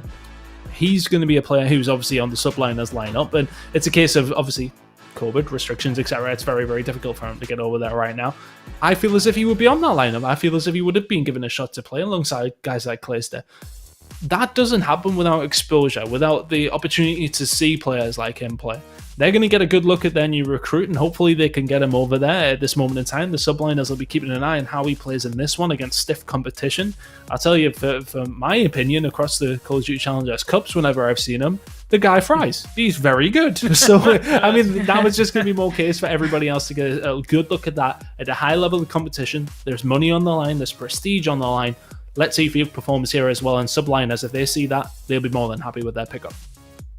No, I fully agree. And obviously, the great coverage we're getting this year with these teams. But here's the great thing, right? It's so early in this process and so many games currently going on that we're going to get to see these benchmarks in individual. Because it's 7 games you have to play in a round robin. Everyone is very, very important because you don't want to end up going down and being eliminated. At least try and make the playoff bracket. At least trying to keep yourself into this one. And people say, it's just the first game we can recover. But when it's this tight, and when you have so many teams really gunning for it, and obviously the prize money difference, right?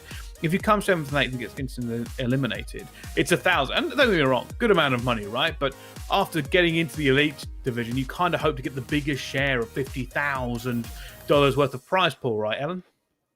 Yeah, no, definitely. The pressure's on. Like, who wouldn't want to grab at that? You know what I mean? $50,000 is a lot of money on the prize. So definitely coming into this, you got to keep your head in the game and always just do your best. No, 100% agree. 100% agree. And here's the other great thing, right? Is these teams have been playing each other for however many weeks in the 2Ks and scrims and everything else. This, although it kind of feels like another level to me, right? Because you're not always going to match up with every single team in your 2K, and you're not always going to get a good scrim against them because maybe you're trying things, maybe you're playing your worst maps, maybe you're hiding things from the other enemy team. This is the time to pull it out. This is when you go, hey, we get this win here, we automatically get into the playoff bracket, we automatically get not only more money, but an opportunity to get even more if we make it up and get into that final bracket. So I'm very much looking to see if anybody's got any secret tricks in the bag, Tom. Yeah, well, we haven't had a chance to see any S&D in Europe, as I was saying. we've had to cover it nearly every single time. True. So I mean, I've got to watch it, but it's a different thing when you have to cast it. I know Spaceman was tweeting me already. That boy's obsessed with me. I can't get him away from me. But when it comes down to search and destroy, everybody hasn't had a chance to see what everybody is doing in search and destroy. Albeit when I've been watching from the caster's point of view, obviously the stream hasn't been able to see, but we've been watching it. I haven't seen anything special yet, so if they have been hiding anything, I don't know why they were making us hide anything in the search and destroys in the first place, to be honest with you. So I'm interested to see if there's anything different that's going to come out on specific maps. You look at ones like Miami, there's a lot of potential for angles that people don't know about on that map. So interested to see how it goes down the search and destroys as time does go on. But I as far as like strats being hidden away, I'm not too sure. But you're very, very right. Round robin, everybody has to play everybody. Could they have been holding things back? I'm not too sure. If you were going to be holding anything back, you would have dropped it in the qualifier that went over on the weekend. So at this point, you have to play everybody. Some teams might match up bad with others. Maybe for Singularity, Connect 4 is a bad matchup for them. Who knows? But that's not a very good start for them. I'm quite surprised they didn't at least get a map or two. So be looking to bounce back tomorrow night, of course, and interested to see if they can do, because they've had a pretty mediocre season so far. They'll want to step it up. But as you said, everybody has to play everybody. There's still a lot of Call of Duty to be played. It certainly is. And to just kind of take a little bit of a tangent here, back to the game we were talking about, I'm going to steal this off Twitter. I have no shame at all. Hipfire Podcast. Tweet out some of the statistics for that game we just ended up watching. Connect 4 had a pretty good game of it, as we well know, but their KD ratios, first of all positive. Nolson with a 1.67 throughout that series. A little more than just a bit significant. That's an outrageous ratio to put down. And why we've said before, right? It's not always about kill-death ratio. It can be a good indicator of just how one-sided it is. And like I said, there are no negatives on this team. Dave had a 1.06. Joe had a 1.18. And Lenny had a 1.14. So heavily outslayed there, realistically. Joe's a 1.18. You've won the game. It doesn't matter. It doesn't matter what anybody else is doing. You've won the game. I mean, that's it. That's all you need. It's like exactly. That's it. I mean, if you're Singularity, you've got like I don't want to go at them, but like you've got to do better than that. As a Singularity, it could have just been a rough game, right? We see our well, it could have been one, you know, and that's another issue, right? Like. This is a snapshot of Singularity, and some people watching this for the first time and seeing a kind of a great one for this and saying, hey, Singularity don't look great, could just be an off game, could just be bad maps for them. We get to see them for the rest of the Elite Season 1. So it's not the biggest deal that we have to go for it, but we'll be right back after this break. Don't go anywhere. We'll see you soon.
Hello and welcome back to the Call of Duty Challengers Elite.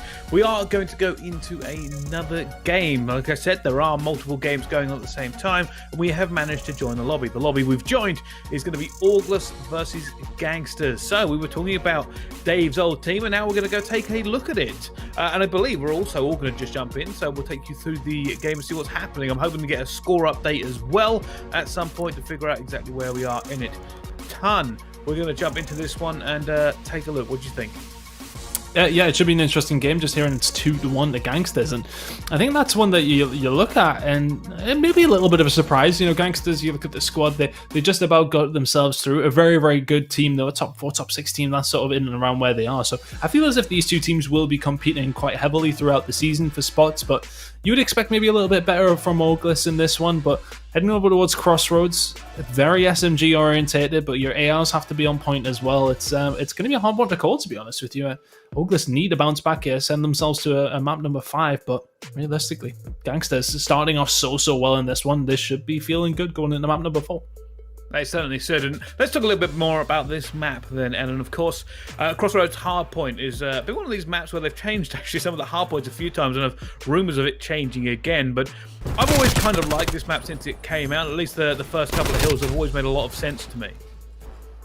Yeah, definitely. This first hill, I feel like for this map, the main thing that you want to do is definitely control that mid map area, the bridge. You always constantly see subs flying through that, and as I say that, there you go, you saw Hydra doing that. But yeah, getting that map control and kind of flipping the spawn and getting set up for the second hill definitely is key for this right here.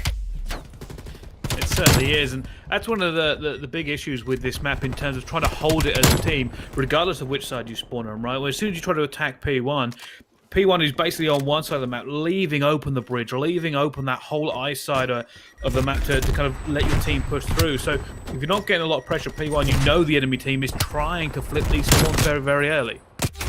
Yeah, and flipping them is important, isn't it? Specifically, going over towards the garage point on P2, you need to be making sure that you are locking this one down. We can see Gangsterz have got themselves a decent little setup here, and it's easily locked down. It's actually the teams are the wrong way around, if I recall correctly. So there's actually Orgless with a lead here of 35-6. So looking solid for them. They got the rotation over towards P2, and they've got a really nice setup, actually. You can see number 8, Harry, sitting back. He'll pick up any of the pieces that do sort of make it by, because you can see from the other side of things, it is Orgless watching from the inside. Nicely done, but Keza finding a kill. That might lead to a break, but it's a really good start for them. 45 points or so in the lead after the first 1.5 hills is a very, very solid start. The break does come through, though, and I'm so excited to see Hydra play over the next couple of weeks, honestly. Every time I watch them in Challengers Cups, he looks crazy good. So excited to see how he does on the one of the highest levels here, Bryce. But a good start from the Orgless team. 50-25, but my goodness, there you go. Hydra with 2 kills, and they lock down these spawns. And how important is it, the rotation over towards P3? You get P4 spawns as well. It's just the best spot to be in if you are on this map, of course.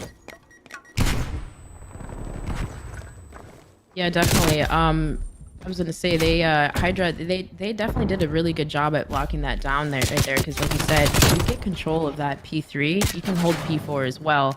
Of course, that might change in the near future, but they definitely did a really good job at rotating early, locking down that spawns. But answering back to that, it looks like they still have control of this here. Well, Whaler's done a great job to Whalers, try and hold it down, and eventually you ended up seeing Vortex spawn out, but they try to get it back here, and that, you are right, this is always a massive fight around ridge, around ice, holding the back here. You see a lot of teams end up around P3 actually fighting it through the hard way, because you can get a good amount of time off P3 and lose P4, but fighting back into P4 is always a nightmare. However, I say it's difficult, and Gangsterz make it look easy. Pretty much an instant flip from them straight away, and now they're going to be able to hold this in a great position. You can already see people, right, holding down P3, making sure nobody gets through it. Somebody's on ridge so they don't push through. Right now, the only open area kind of looks like bridge, but bridge is a nightmare to get across as well, right? It's a horrible choke point. You got to get through, and if you're Orgless right now, you maybe get 1 or 2 pushes before you think, well, we're just not going to be able to get through this. Maybe we can recoup some time P1, P2. Let's see if they can get it done. Orgless just trying to disrupt, as you said, as best that they can. Just such a hard setup, though. Gangsterz locking this one in. Kills being traded, though. Josh finds a couple, but don't know if it's going to result to much unless Vortex can find this kill on the Hydra. Not going to happen. Eventually, the break comes through, and it's about 15 or so seconds for Orgless to try and get a hold of. They will break it from the cliffside. But that's it after P1. It's or rotation number 1, I should say. Sorry, it's going to be a pretty tight game. But considering that Orgless had picked up, what, 50 points or so after the first hill and a half, the fact that they've ended up going behind into the second rotation is not necessarily ideal from them. A good start, but looking towards the spawns, it is going to be Gangsterz set up very, very nicely, and this is the spot that Orgless were in last time. They were able to get somebody in the tank, they were able to lock it down, and right now, I mean, can we just point out the fact that Hydra has 25 kills in one rotation? Oh my. Well, I'm like not being said. funny. That is ridiculous. No, that's crazy. I didn't even, you know what? I'm not even gonna lie. I didn't even realize that. Like, I knew he was slaying, but 25 kills, that's actually insane. And look at that. You know, him slaying like that, it just makes it easy just for his teammates to just lay in and soak up all that kill time, you know? He's slaying like that. It's just very hard to come back from. And you got to ask yourself, right, how much of their success, right? Like, Hydra's obviously one of these people that people are looking at now, right? You don't get attacked by a franchise without all of the spotlight coming straight onto you, and this again could be one of the reasons here. But bearing in mind just how well he's doing, his team is pretty much even across the board. They're only 19 points ahead at this. Fortunately, they have the rotation for P2. And you're going to be asking yourself, can they now make a bigger difference? Nasty looking to go into the hill. Already a break coming through. You're going to see Gangsterz try and hold back guys. Try and stay alive here. All going to be on Whalers to try and get it. But Nasty says, I know exactly where you are. Spawn still coming across all over the place. Josh did not get the spawn they wanted to. And neither has Vortex. Somehow Gangsterz have held long enough to keep P2 in their possession. Yeah, they get a hold of the garage hill, and the kills start to come through for Orgless. They would have liked them on the defensive side of things with them in control of the spawns, but nonetheless, they look like they're going to get this final 25 seconds or so. This should probably put them into a lead. It doesn't feel as if Gangsterz are going to make a push. Looking over towards the other side of things, though, and you talk about your SMGs performing. Hydra 28 and 13, you'd want to see more than 8 and 21 from Vortex. He'll kill me watching back this. He's a good friend of mine. And you know I like to gas him up, Pricey, unnecessarily. Very biased towards him, but I have to call him out when it happens. 8 and 21 from him. Not going to necessarily pinpoint anything on it. They're in the lead and performing well enough to find themselves with that lead, but the SMG presence, especially in this hill, especially over towards P4, it needs to be there. Right now, though, it does look as if Gangsterz are going to be able to get themselves set up, and kills are actually going to come on through. Harry, I think, is just an insane pickup for them. He was having such a good time unobtained, and they're able to lure him away, and performing fair enough decent at the moment. Nasty, 17 and 14. Harry is 16 and 17. The rest of the team, if they can stay with him, they should be able to take a solid lead here, but the break comes through for Gangsterz. Josh is there, though, and Josh did an AR roll.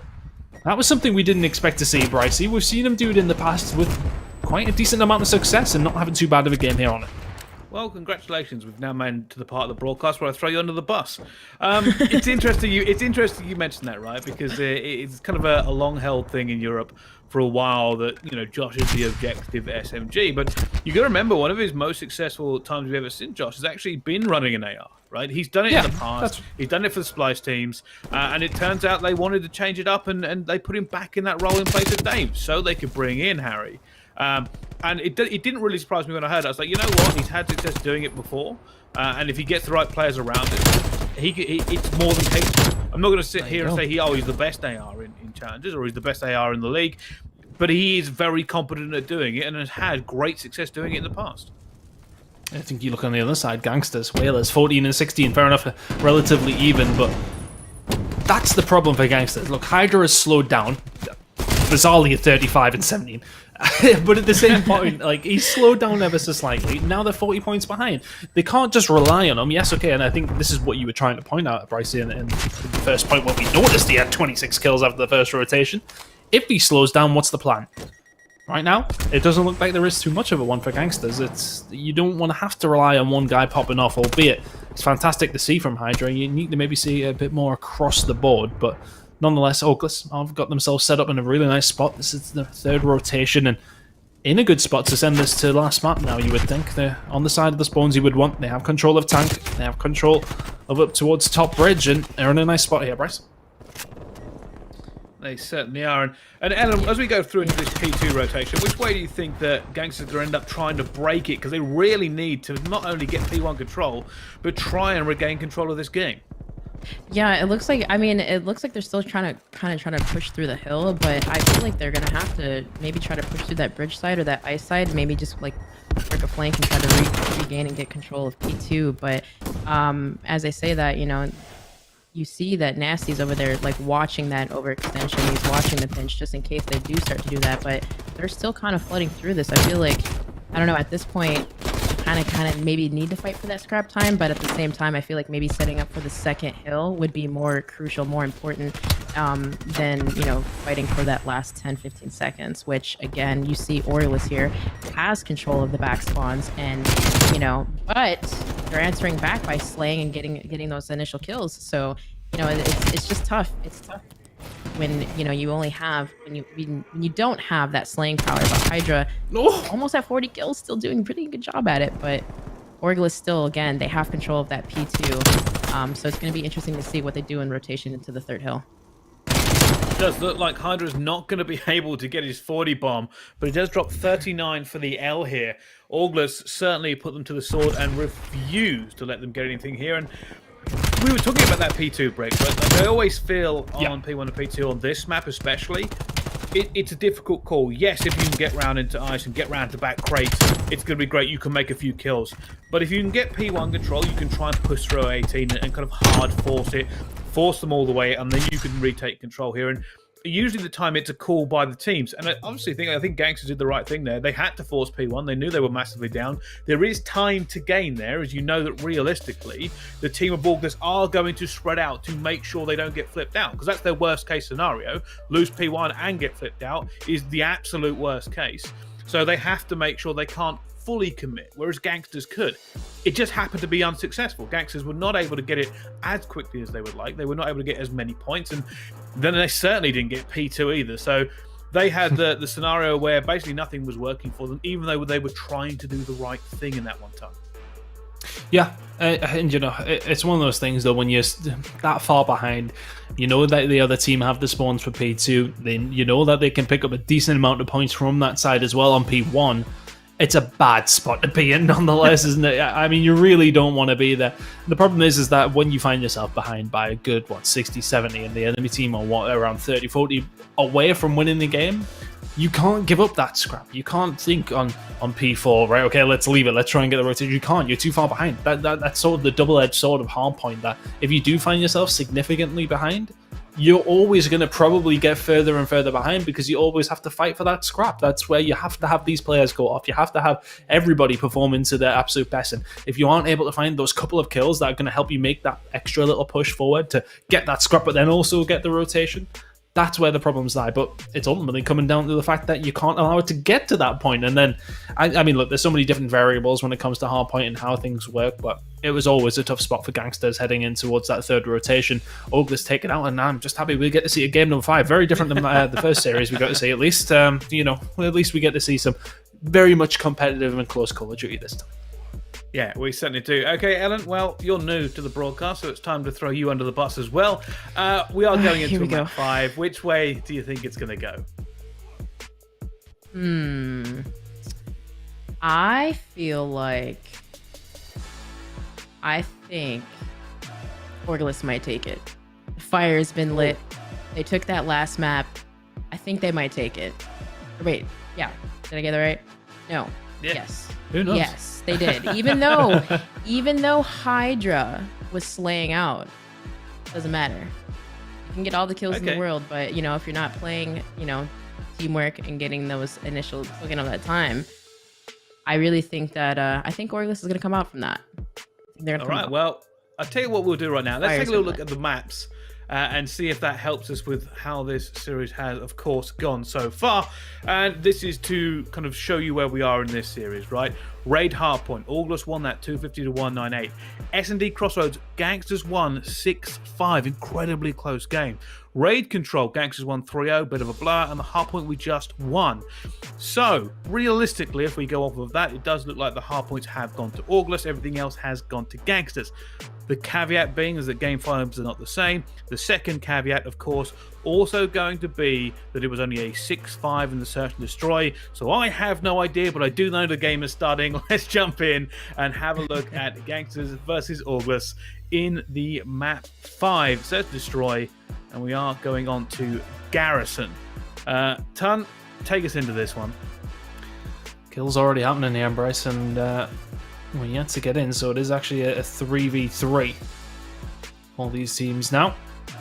Kills being traded across the board, but it's actually Henry and Nasty that have went down, and There's going to be Orgless on the defensive side. Sorry, there's actually going to be Gangsterz on the defensive side, I should say. Kazanko trying to lock this one in, but I'm not too sure if we have it on the screen right now. I think we are actually struggling to get into it. It sounds like we're having some issues, but nonetheless, I can see it. I can let you know what's happening if you want. We'll have to just keep them up to date, and it's a bit of a radio casting while you get the wonderful pleasure of all of us looking at a game that we're talking about. Right now, it looks like a 1 versus 2, Josh versus Keza and Hydra, and now fortunately we can show you. Fortunately, we don't have to do this anyway. Josh in a 1 versus 2. Bomb going down. Can he make the play here? Easy jump into vent for him. They probably will call this, and they will know. Very common spot for anyone who plays this map. Who challenges him?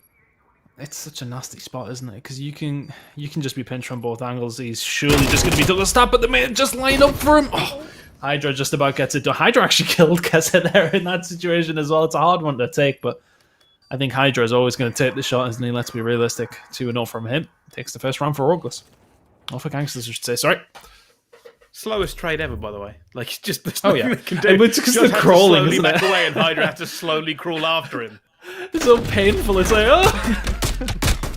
So where do I go? Good shots from Harry to start the round off there.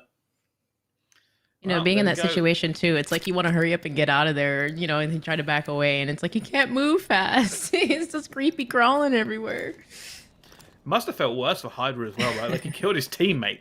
He was like, "Oh no, I need to redeem myself here," and start to get round. Obviously, I know Josh put a few into him, but obviously now on the search and destroy, it's going to be the teams the wrong way around at the top. But never mind that. We're going to see whether or not they can kind of capitalize on this. Already another fight going down into the vent. It will be nasty holding it this time around. Keza gave him a bit of a try. Trophy's already down here as well. And we could be seeing the exact same thing from last round, depending on whether they go through. And Nate's just I hate flying having through to the hold vent. this.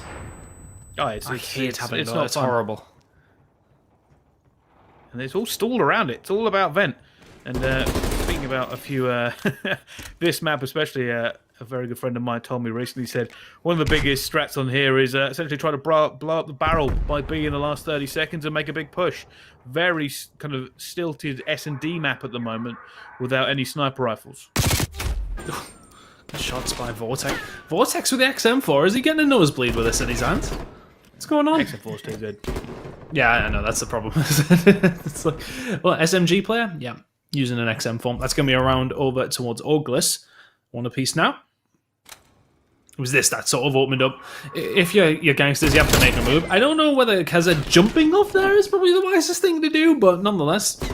Vortex finds one and then is there for the trade. Whalers isn't sure which one he's shooting at. Two of them inside the green. Such a power spot on this map. Well played there by Orgless. One apiece. I mean, Yeah. I'm going to bring this up, but Whalers wearing Atlanta FaZe gear. Just thought he'd try and maybe advertise himself, saying, "Hey, you should pick me up here." Maybe a FaZe Academy. That could be. Which is your favorite one, though? Well, I actually made a video on this recently, and some of them look really, really good. And I guess that's the thing, right? Like for me, I'm trying not to play favorites because I know too many people in all the teams, but some of the color schemes really good as I go through. I actually quite like the Mutineers at the moment because it's got this big flash of orange across the top. Big It sim. looks super Big sim. nice on all the weapons. Yep. What about you, Mutineers one's Chris? definitely. Yeah, I'm with the Mutineers one. I'm a big fan. I like the color scheme. I think it's good. Anyway, nonetheless, one apiece between these two, and I'm sorry, look, Ellen, you'll learn. We just go off on tangents, and it's mostly me that take us down them. Hey, there's nothing wrong with that, huh? I don't know. Bryce, Bring Bryce us knows. rapidly back onto the game here. This is exactly what I was talking about, by the way. Nothing really happens on this map anymore until the last 30 seconds. And then they try and make a B plan occasionally, because getting into A is an absolute nightmare the majority of the time, unless you make an early pick. But that bomb now Stack going it down, it's going to be difficult. Can they try and get this retake? Harry gets one, Vortex gets one as well, and that's a great position now with bomb down.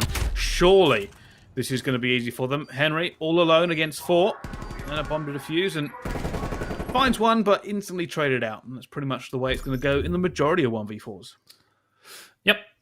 And I think in that situation, if you're Orgless, you get that bomb down a B, you got 2 in green, you've got somebody watching the ladder jump up as well, you're fine.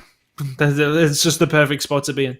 You can peek that, and it's such a hard angle for whoever's in and around the bomb side to try and come back from, but nonetheless, very good round there from Orgless. I mean, Ellen, what's the spot there? What do you do when 2 people are in green and bombs down at B? It's a hard spot. It's so tough. Like once you get that green control, it's really, really hard to, to break it. Like you said, it's just one of those things you just got to work together, try to get a pick, either way, play it slow. I bet, being 30 seconds left, bombed on, it's just really hard. It's tough. I wonder if we see the same thing again, or whether they try and change it up. Like I said, I think one of the biggest things at the moment is obviously with the tuning that's coming into smokes and snipers. This has slowed down significantly, but Hydra makes a big pick straight away, and that is now going to be a huge advantage to the Gangsterz team. 3 versus 2 does give them a little bit more leeway to make a bit of a faster placed play here. Oh my goodness, it's already gone down. It's now Harry in a 1 versus 2. Can he hold this off for long enough against Hydra and Henry? This first gunfight could be everything. He's in the corner here. It's going to be Hydra. Hydra hasn't seen him. He takes his shot. And now they're going to know exactly where he is. They can play around him. Harry, just a little bit too quick on the trigger. Yep. Difficult spot. Nice to get the bomb defused as well. Good shots onto Henry. 1v1.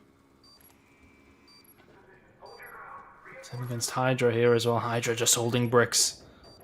Knows he can do a lot from here.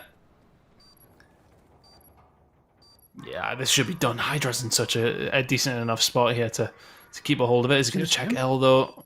Oh, my goodness. Harry managed to get it. That's a huge clutch from him. My God. Ridiculous play. Called it. Yeah, that was actually really smart from Harry, going around like that. And then it's like, it's like he almost predicted and knew he was going to be there. That was perfect. Wow. So then now they're up, 3-1? I know hindsight's a wonderful thing, but didn't seem the best of positions from Hydra there. I think he was just trying to play his life, and obviously, in those decisions, you got to make a decision, right? You got to make a decision to figure it out. There's an awful lot of positions you can go, but you obviously, once you lose sight of the other player, basically you're just hoping for the best, right? You try and mentally track where they could be, try and figure out exactly what they're going to be doing and the timing of where they could get to. But the longer it goes on, the less information you have, what are you going to do? It's a tough one. It really is. Harry was actually just 1-1, and now he's on a 5 streak, and he's 6-1 now. So he's definitely popping off for squad right now.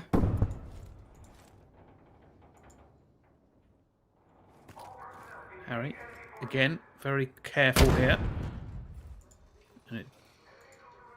And it looks like it seems like they're just trying to make a bit of a play around this now. And even now, with a man down on the side of the Gangsterz, they aren't being overly aggressive. They're just trying to be slow. They don't want to give away this advantage. They're now looking to make a move into Vent. Unfortunately, Henry takes down Vortex. And it goes back to a 3 versus 3. Another one goes down. Whaler's taking down Nasty. Josh has the bomb. They're now going to push forward with no time left. Whalers takes down Josh. And Gangsterz, being a man down and losing that first blood, have came back into it. And Harry, they're just throwing shoulders at him. They're just making a fool out of him now, not allowing him to do anything. And this game is still so close between these two. Very, very close. Whalers again with that AR. You know he has it in his back pocket, don't you? A very, very talented player on his day. Fantastic stuff once again. That XM4 on his hands. I've seen some real big moments from Whalers across his career, but inconsistency is probably something that's plagued him a little bit. But on his day, very, very difficult to beat. Very, very difficult. All right, well, let's see whether or not we can see any separation between these two. We know from the scoreboard we were shown the last S&D these two players was very, very close. Ended up a 6-5 to Gangsterz. Currently, though, Orgless leading 3-2 in this one. Nasty gets first blood against Hydra. That's a big pick for them, but he is going to be in Vent, just trying to make sure nobody comes to challenge him here. Well, it's probably the slowest challenging route you can be in this game. And it's all going to be able to play, and it looks like we are now going to get some Vent action. Another nade comes out. ducks out of it once again. And this is all you're going to see right now, because if you are Gangsterz, there is very little room to maneuver here. You don't have a lot of opportunity. There's just not a lot you can do. Again, but the problem is, as soon as they push, Gangsterz are going to be in serious trouble. They have to make perfect trades. I just don't see it happening.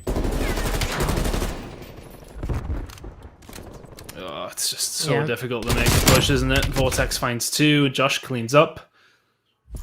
4-2. Looking fantastic for Orgless now. Yeah, I was gonna say, Orgless 2-1 down. Series, huh? Yeah. Yeah, they were 2-1 down. Nice shots in there from Vortex. Wow.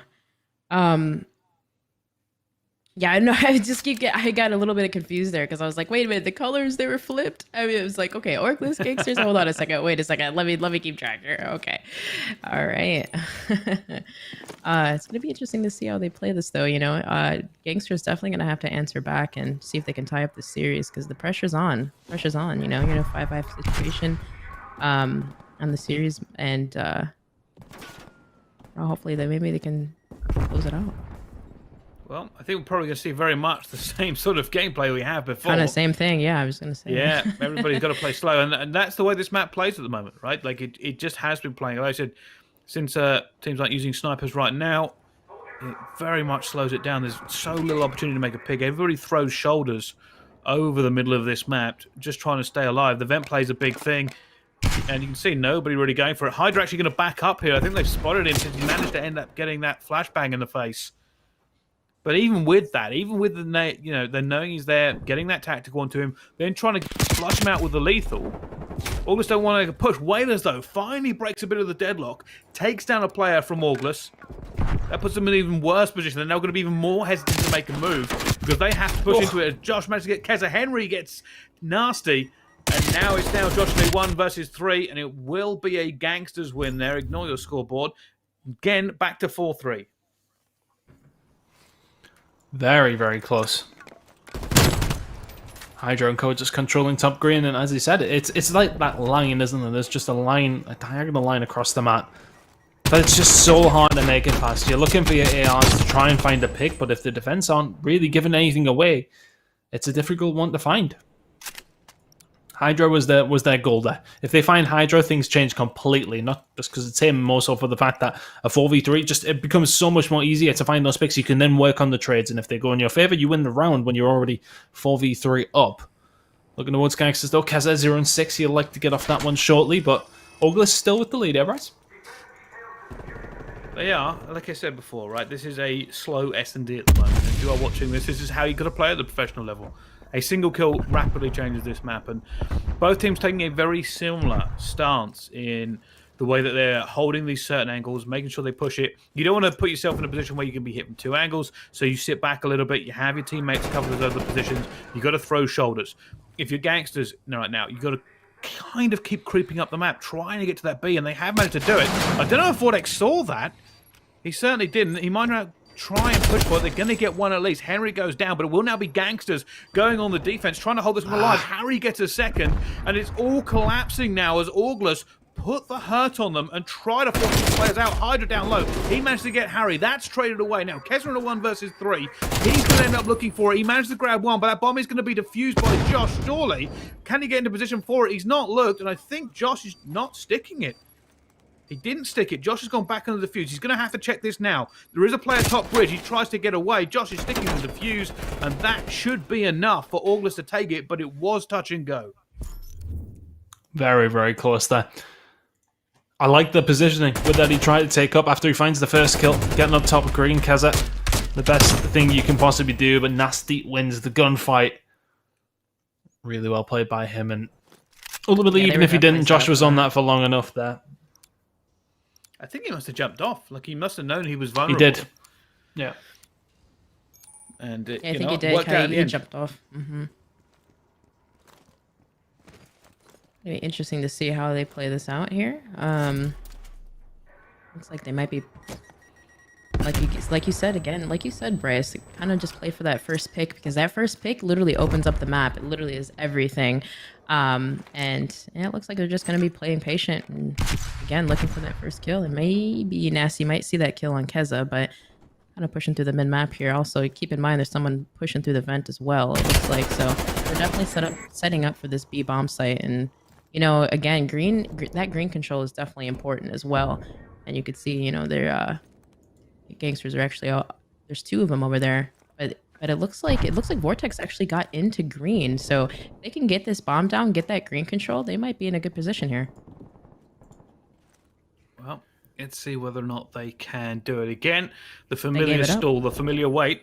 Hydra gets one, and that's going to make things so much more difficult for Orgless, who have no control, and that's the second player they lost. This is basically over unless they can make a flurry of kills, but they've still got to get bombed down. And Gangsters aren't going to allow them to just run up and plant, and they're certainly not going to allow them to make the kills.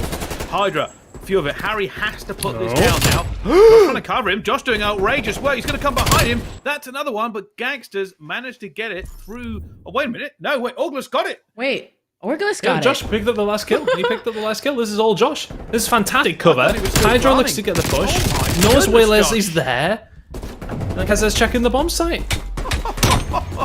I thought there was He's still an one AR more, but that is man. outrageous play by Josh. Outrageous play. And get another replay of that if we can, production, because that is ridiculous. Like I said, for some reason I thought there was another player left on the gangster side, but there certainly wasn't. Orgless Josh just going berserk there on Overwatch with the XM4.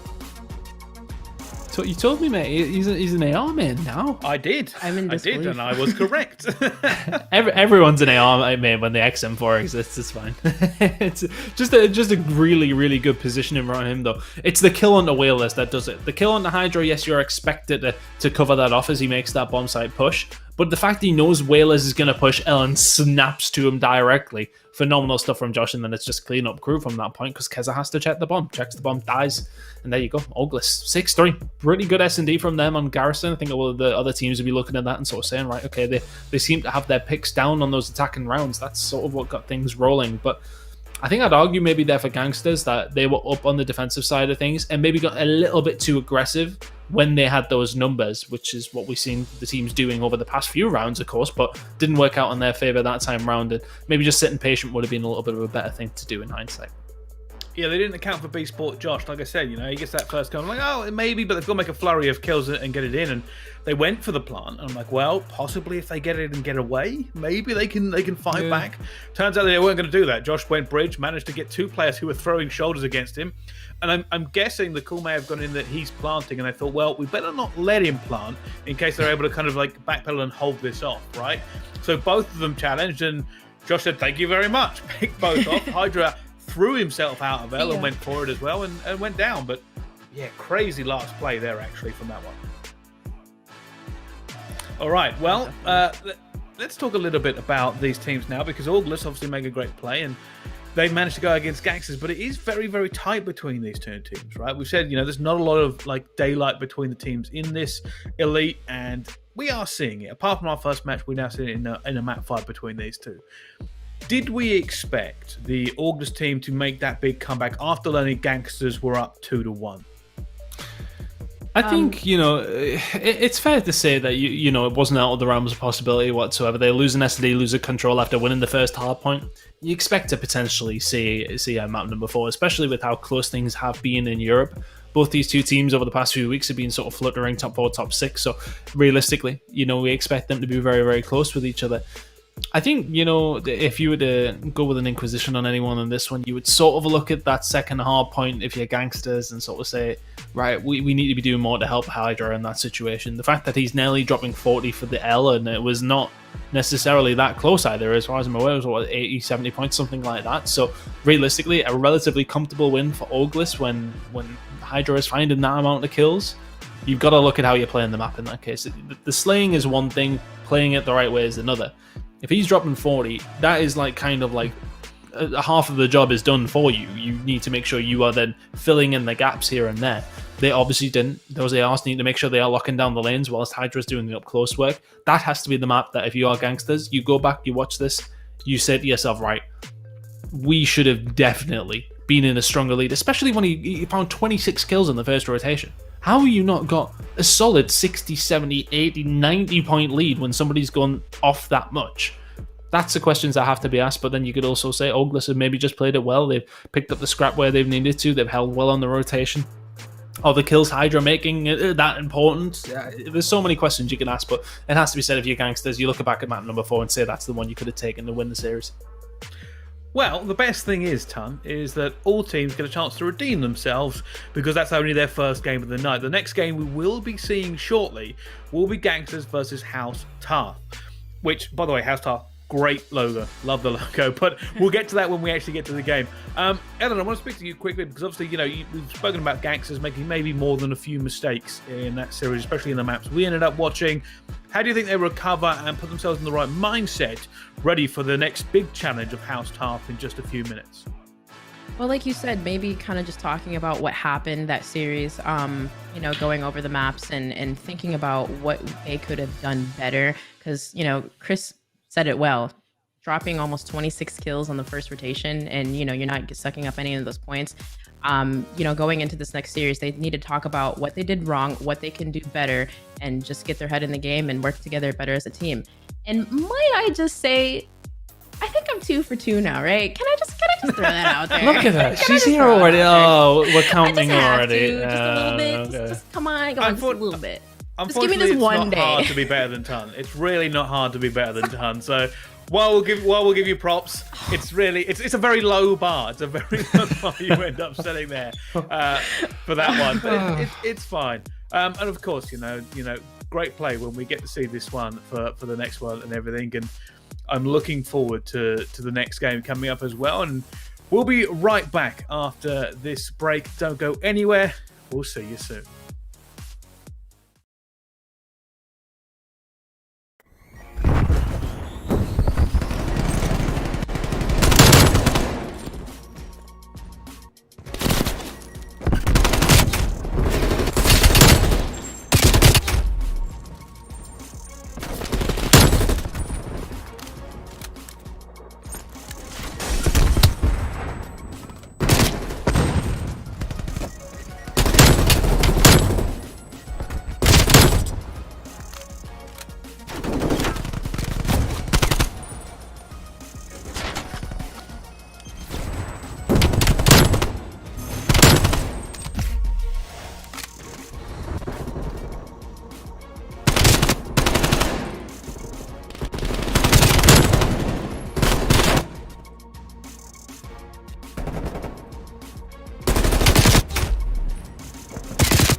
Ladies and gentlemen, welcome back to Call of Duty Challengers Elite. My name is Bryce and we have more action for you here on the broadcast. Of course, I'm not alone, joined again by Tan and Ellen as we go into our next game, which will of course be Gangsterz versus House Tarth. Ellen, obviously we saw Gangsterz just suffer a defeat to Orgless in the very last game they played only 10 minutes ago. How do you feel they're going to stack up against House Tarth? You know what? I think Gangsterz actually might really give them a run for their money. I feel like now that they're warmed up, that fire is lit. I feel like they actually might come out on top on this one, especially Hydra was literally slaying out of his mind. And, that wasn't necessarily enough to close the series, but maybe they had that talk. Maybe they lit that fire and they're like, you know what? Let's go into this game clear-headed. It's all right. We're going to come back and we're going to take it. Yeah, I hope so as well, right? All these teams have got to play 2 every single night in the Elite Series, so you hope they can recover a little bit and kind of go again. Tan, how are you feeling about this one? To be honest with you, I kind of feel the opposite after what I've seen from Gangsterz there. Oh, okay. The slaying ability is there, but House Tarth are the only team to win 2 separate of the Challengers Cups. They look really, really solid going through, and they just seem like a consistent top 3-4 team. Gangsterz have been hit and miss, but for me, throughout the Challengers Cups, that game they had a good chance to win it, and I think they'll probably be reeling from it. Specifically, obviously the S&D loss as well, 6-3. They'll probably look at that and say, "Oh, okay, we could have maybe done a little bit better there." Heading in against House Tarth, I'm unsure of how their first game went, but realistically, House Tarth on paper probably the stronger team here, I would say. And interested to see how it does go down, because often, I mean, look, we said in game number 1 that we've seen of the whole thing, we thought it would be very, very close, and that was a 3-0 to Connect 4. So, and at this point, as I said, my predictions mean very, very little. I have not a lot of substance behind it, but at the same time, House Tarth, historically over the past couple of months, have looked very, very good, and Gangsterz are still getting there, I feel. House Tarth have looked good, right? They won 3-1 just in their last game as well, so they're having a great time. But speaking of a great time, let's take a little look at our schedule now and see exactly not only where we are, but what we have coming up. Of course, we have already seen our very first game, Connect 4 defeat Team Singularity 3-0. Now, we've just gonna watch House Tarth versus Gangsterz, and if you stay with us as we travel across the pond to the North American region, we will be going to Moki Moki versus HYXR. By the way, Moki Moki, incredible name. And then to end out the night, of course, one more, we are going to be seeing Westar versus Mr. Mid Maps. And that will be all the way at 6:30 p.m. PT or 3:30 a.m. CET for the Europeans who are staying with us all night long. And I hope you do. Keep me and Tan company, and hope that we don't fall asleep of this super late broadcast, because I know, Tan, you've been worried about it, right? I'm just going to go off on a tangent here. I had to talk about this. Tan has been non-stop worried about falling asleep on the broadcast. Look, right, okay. I don't adopt the gamer schedule, all right? I know that you don't have anything else to do, okay? I have responsibilities. I have responsibilities. I can't stay up every night playing games till 4 a.m. I'd love to. Shannon probably wouldn't love that, though, in fairness. She has to work. I have to go to sleep at a normal time. Not so much today, though. We're up all night, tonight and tomorrow night. I haven't had a single drop of caffeine today. I'm saving that sweet, sweet nectar for later. Don't worry. I'll be ready. I'll be fine. Normally you always have some sort of coffee, right? Yes. Always about that. I like my coffee. So right now, you're lucky I'm awake now. Never mind anything else. But we'll be fine later. I've got a few things to crack open. It's fine.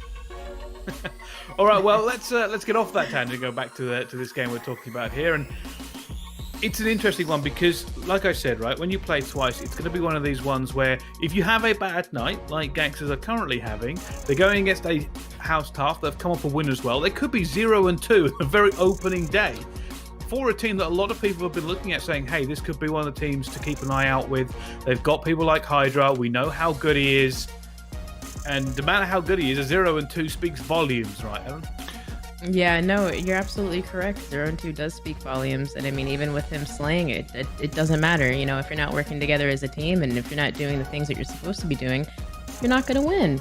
So, unfortunately, hopefully, like I said, maybe they will come out on top on this one, get their act together, talk about what they need to fix, and just zoom right through this match. But if House Tarth came off the win of 3-1, and that it might be kind of hard to compete with. But hopefully they went over the mistakes that they made. They can fix it.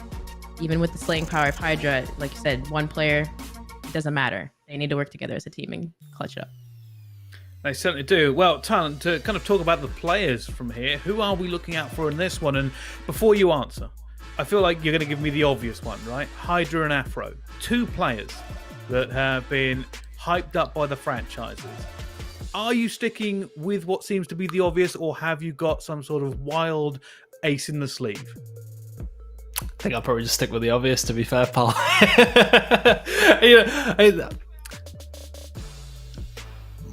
One of my points I was actually going to have is that House Tarth in their first game, they didn't go against any old team. They just beat Obtained 3-1. Obtained are a very, very good team. They're very much in the top 4 conversation on everyone's lips, and the fact that they won their very first game 3-1 against them, that speaks a lot to me. It says a lot that we feel good about House Tarth for a very good reason. But you're very, very right. I mean, Afro, let's go. How can we not talk about him, though, realistically, in the grand scheme of things? The guy is an absolute animal. He's crazy good, and I know so many teams have wanted to pick him up, obviously, on that London Academy spot. To be honest, I mean, that just says a lot, doesn't it? He's not really had a great time of things, a great amount of time, I should say, in the scene at a very top level. Last year, we've seen him perform fantastically with that War squad that pretty much swept the board for the most part towards the end of the season. For some reason, I don't know why they didn't try to keep a hold of him. You look at the Vortex and Dave who came out of that roster. Obviously, Denza went to SNG and things split up otherwise, but why didn't they try and keep a hold of Afro? He seems to be that talent. He has that raw ability. He's very much that raw character right now. He has some molding to do, but the ability is there. He is a top player in this EU Challenger scene. And I mean, yeah, you said it's the obvious one, but yeah. What do you want me to say? He's good at Call of Duty, Brycey. Come on, Bryce. Come on. I think they're all good at Call of Duty. But speaking of Call of Duty, let's take a little look at the maps for this series. And this is how this one will play out. Crossroads, Hardpoint, Miami Search and Destroy, Garrison Control, Garrison Hardpoint, so a double Garrison there for this one, and Raid Search and Destroy if we get that far. So an interesting combination of maps. The double Garrison in the middle is certainly going to be something to keep an eye on here, but a pretty familiar one for it as well. And we haven't seen an awful lot of Raid Hardpoint time. I believe you said actually earlier on, you never get to see it. I haven't, mate. Honestly, that was the first time I've casted it since 2013. so I mean, it's a long time, but we got there, and it was just nice to see it back. Look, it's very classical Hardpoint.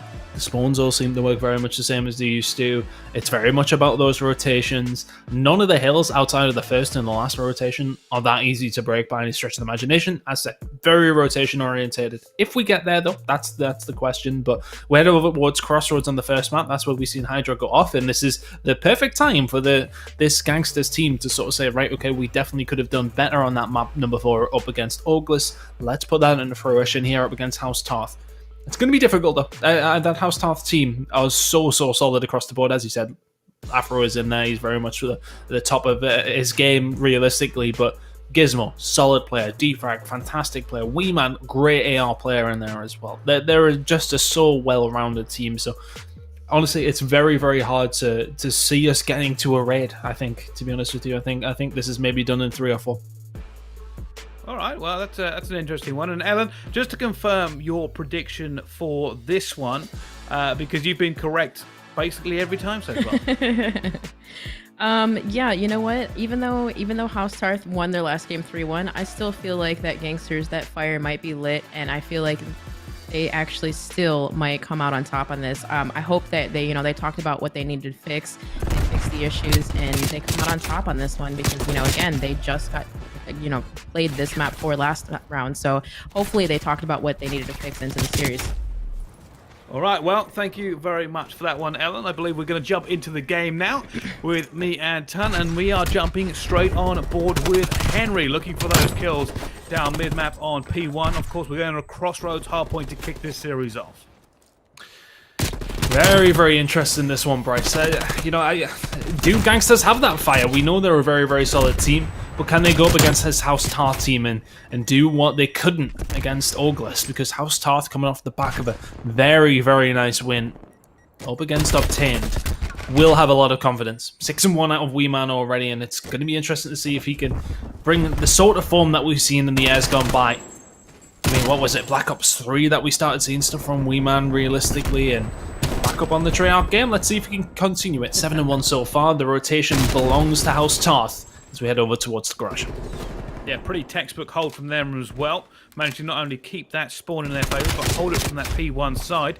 Great split out from there, and that is a lot to do with Wee Man, right? He was holding tyres, making sure nobody could push P1, allowing his teammates to not have to put pressure or not back him up, which meant they could kind of keep control of bridge and device, making sure nobody could get through.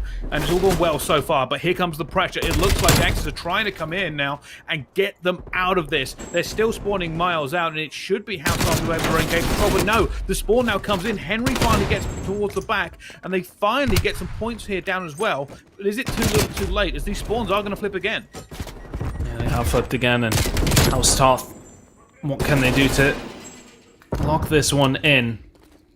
As said, those scrap points are going to go over towards the Gangster side, but I mean, these traditional gunfights that you see on the rotation over towards P3, they can happen in the mid sort of map as you try to sort of fight for control. Kezza's going to win this one with Hydra helping him out as well. Wee Man's able to answer back, but in the end it is going to be House Tarth fighting from the back. But at the same time, Gangsterz, they punch through the front door, and they are going to be able to lock some points in as Kezza and Co. just trying to find that flurry of kills they need to solidify it, but that might just be it. Gangsterz now inside. Things should be tied up. Yeah, this is what I said before, right, about P3 on this map. You end up seeing a lot of teams fighting it from the hard side, because if you do have that P4, but it's a kind of a crazy situation where you don't want to overcommit, because if you end up overcommitting to it and kind of saying, hey, look, this is one of the ones where if we push in and lose the spawn, we end up losing not only this, but we lose the next one as well. So you see a lot of teams like Gangsterz just did. Get a few bodies in there, you can certainly get some points, get off the bleeding going through, but Afro ends up getting 2. And now, as we go into the next rotation, they have held it. It will be House Tarth in the premium position to get some real points on the table. They're in such a good spot for P4 here. We can see they're trying to hold towards the cliffside as well, but Hydra's going to try and cause issues through ammo if he can get through, but very, very well hit. I mean, T-Frag's even going to take Afro down, but there you go. It's a 4-man wipe. Another chance at House Tarth to set themselves up, and Wee Man having a stellar game so far at 11-6 in the bottom right corner, and he's such an important guy in this hold. Where's the spawn coming in here for House Tarth? Still towards the back. Henry, you're about to run into trouble. If he finds even anything here, I'd be very surprised he goes down. But Whalers can line them up from the other side, but not quite enough. House Tarth still with these spawns. We know how strong it has to be for the push coming through from Gangsterz to disrupt them. So far, so good for House Tarth, though. They should be able to lock in this next 20. Looks like we'll have a 60-point lead heading into the second rotation. Well, this is where it gets interesting, because House Tarth does exactly what I said. Once you get that locked down, you get the advantage. But can they now do the impossible and flip that P2 again very, very early on? Which is what they might end up trying to do here. As you can see, Defrag going for that push. They managed to get it. That's a great spawn. Unfortunately, I don't think they know Whalers is there. Whalers is going to take down players by the tyres as well. And Defrag is hiding back crates now. He's trying to flip this while his team are hammering P1. Can he manage to do it? It's a risky play, because obviously he's not going to be here. But with Afro gunning like he is and they're pushing through, they have managed to get the flip. That's outrageous. They should not be allowed to happen. House Tarth are playing Gangsterz like a fiddle right now. With, well, okay, maybe not. Maybe not. They've still got the spawn, though. That is something that they can rely on for P2. Wait, yep. Splits. Yeah, it's looking like splits are coming on through, but what really worked out fantastic for them, they were finding the kills at the front. They were pushing through P1, finding them there, but ultimately it comes down to the last 20 or so seconds. That's when you really want to make that flip. It's already been done. 10 seconds remaining on P1. They've got the flip where they need it. They have control of Garage as well. Defrag trying his best to pick up the scrap here, but it's not going to matter. That P2 rotation belongs to House Tarth. And Gangsterz, it feels like they're just fighting from the back consistently here. It's so hard for them to find even any breaks or any solid rotations. House Tarth are a step ahead at nearly every moment. This Gangsterz team will get better as time goes on, but right now players like Defrag starting to fry. Henry and Whalers going down, making the third as well with help from Gizmo. Defrag getting a lot of work done in the middle of the map. 12 and 14 out to him is good enough for this squad. House Tarth are lining up a lot of points here. A lot of kills going to come through for Gangsterz, though. House Tarth tried to stretch it out a little bit. Get caught out in the mid-map. All of a sudden, Gangsterz are making the push on through. And this is where they're now going to try and hold this and flip straight away. You don't want to give up too much here for it. And I think House Tarth are probably a little bit happy for them to have that 27 seconds because they can do the business here once again. But it's all going to sit on the shoulders of Henry. Henry's got into bridge position. Can he open this corridor for his teammates to try and get through? He is going to get shot in the back. Ridge is now going to be open. You can see that play. It's Whalers trying to go up. Will they see him? Weeman's looking. Weeman stays alive, and maybe he gets a little bit of reinforcements. And Whalers knows that. No reinforcements for him. Decides to end up backing off. And eventually ends up going down. And you can see right now, it's still all going to be House Tarth. One thing you've got to take away from Crossroads Hardpoint at the moment does seem to be that House Tarth have had pretty much command of the rotations and the spawns in this game, and that is the difference, Tarth. Yeah, they really have had command of that one. I said they've been a step ahead in nearly every single moment, but a flurry of kills through for Gangsterz might be the catalyst that can start things rolling for them once again. But look at the spawns once again. Even when you're thinking over towards P4, it's locked in here for House Tarth. They have a solid lead. That 20 points or so isn't going to make a blind bit of difference to the scoreline, realistically.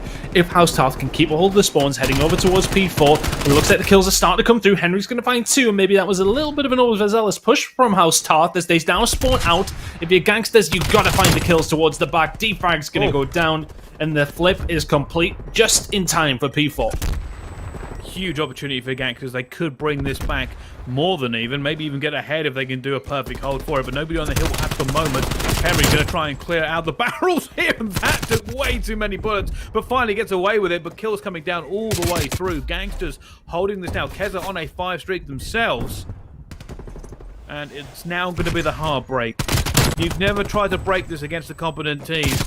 It is very, very difficult, and I say that just as Weeman picks up a 2-piece and they now start keep fighting across. Now we're going to see this crazy battle, back rock to hill a lot of the time, trying to cut off the reinforcements. You can see Whalers trying to take it at the same time. Ridge in control as well, and that's why you want to spawn. Look at that retake from Gangsters. They've just pushed House Tarth completely out. Really, really well played, and I said that might be the sort of thing that can get them back into this game. A good hold at 3, a really good rotation round at 4. And they've kept House Tarth from really getting anything, and all of a sudden what was a 60-point game is going to be nearly completely tied up, if not completely tied up, as we head in towards the 3rd rotation. But it's the fight over towards Garage that's going on. It's actually going to be Keza there. He's going to lose out.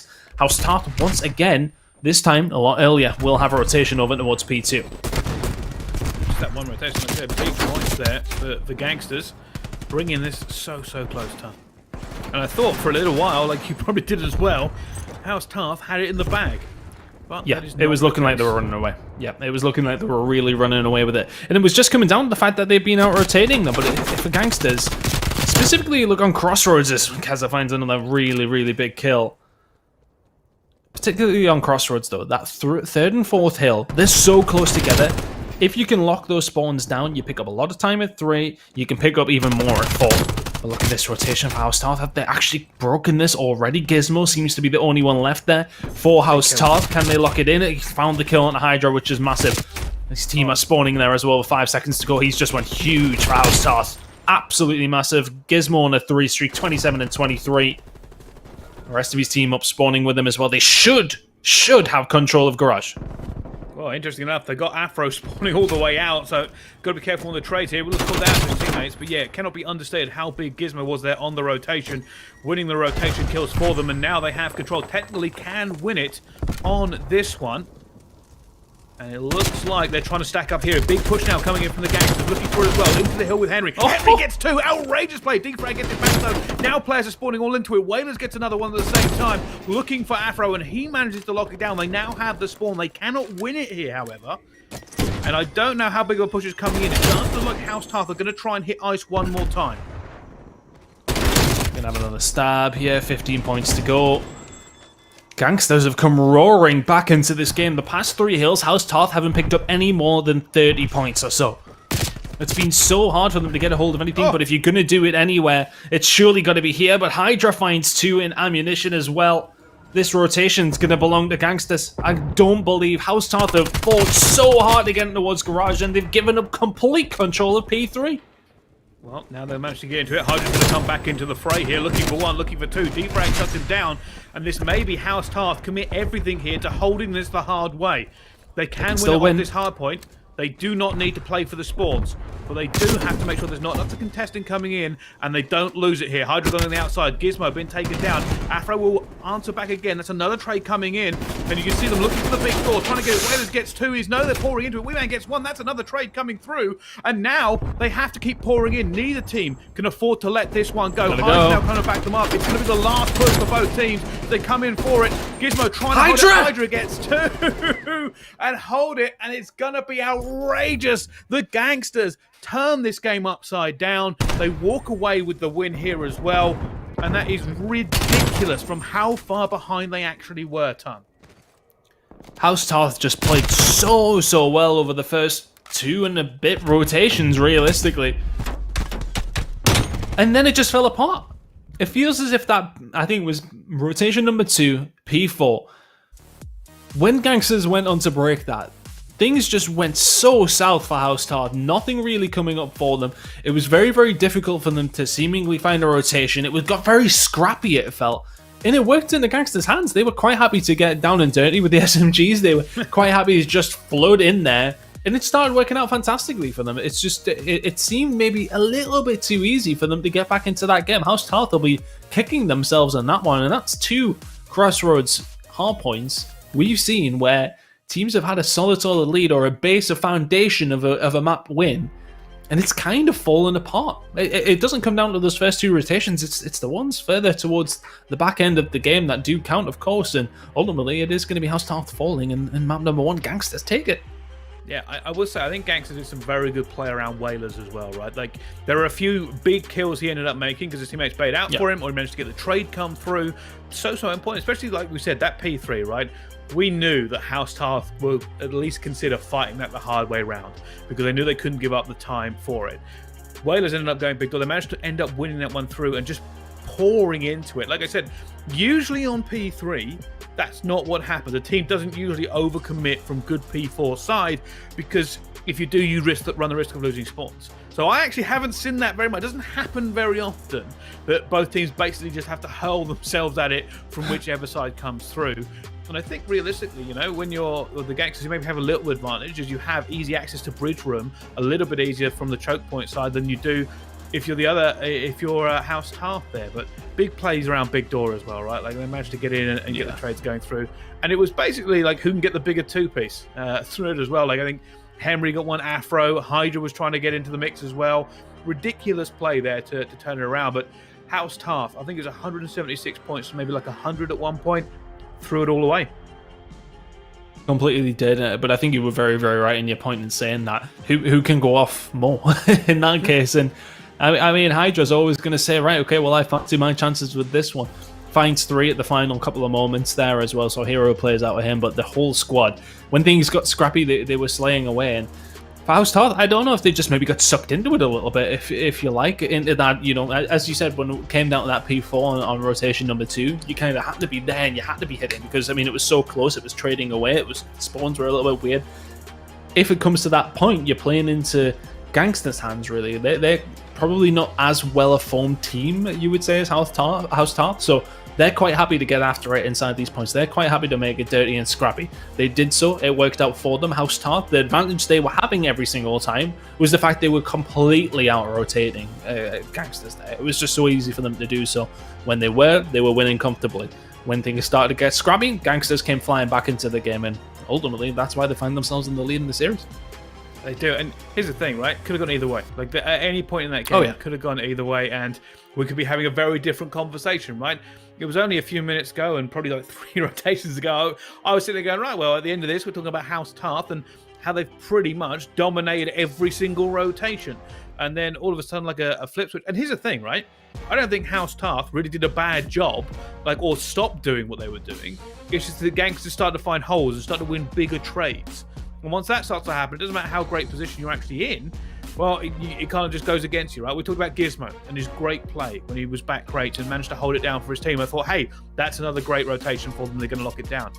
Still didn't work. Like it got away from them. And even with big plays like that and holding that rotation, somehow you still end up losing a good chunk of time. Yeah, lost a lot of time. I'm really interested to see what the maps are going to be. Obviously, as things start coming up, are they going to be scrappy ones? Are they going to be coming down to the type of game where Gangsterz can get in their faces, but Miami coming up next. It's very, very different, although it can be, that scrappy trading game in the garage. It can be a slower one with a push round towards A. It has a bit of everything, Miami. I know a lot of people at the beginning of the game weren't too keen. I'm actually a big fan. I don't know if it's just me. I think it's a great S&D map. I think it's a fantastic S&D map, actually, as it goes. It's an interesting S&D map because it kind of ends up funding you a few areas. Like I said, with no snipers in at the moment, it has changed drastically on this map. And I think you're going to see a good control around purple, right? Purple is always one of the biggest focal points on this map whenever you play S&D because it kind of opens up and forces teams to react to how many players you end up putting in it, right? If you can hold it from the defensive side, so you end up saying, hey, look, we've got control of top purple, they're going to go garage, or they end up going pushing mid-street. Like, mid-street is just an absolute death trap for a lot of players. So it's one of these ones where purple control is basically what we're going to keep highlighting here until you get sick of us. Speaking of which, the purple team are now going into it at a very rapid pace. That will be the Gangsterz. They are about to run this one down. Well, let's see then. Gangsterz making this push maybe over towards garage. B is typically the more favoured spot. I think as time has went on, A really has become a little bit more in contention, but B definitely where we have seen things going down a lot more. Keza is going to get caught. I think that's his feet that Wayman's seen all of a sudden. Now Tarth open up with 3 very quick kills, and Whalers is left all alone in a 1 versus 3. Difficult spot to be in. Gangsterz drop down in round number 1. How's Tarth take it? Yeah, and that's exactly what I was talking about, right? Like, purple control. It's difficult to get out of purple as well. That's the other thing for it. Yeah. You know that the enemy team defense are going to be either sitting on the stairs, sitting under the stairs, sitting back alley. You can have players push up into that garage, sit in that van. Very, very difficult to push anybody in that van either. You're basically hoping for a pick a lot of the time.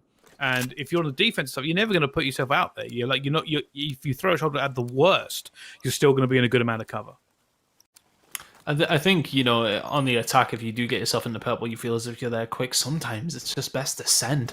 If I'm honest with you, just try and jump out and play the trades if you can. Maybe that's unnecessarily the best tactic from my point of view, though. It's one of those that if you can jump out, try and get the trades and get some early control, it's like shock and awe. It can work out in that favor, but something a little bit different here from Defrag is it looks like an A push is coming on through, or is this the bait? Look at this in the bottom left corner. Is this a sneak, eh? Yep, looks that way. Well, it's not anymore. He's dead. It wasn't sneaky for very long.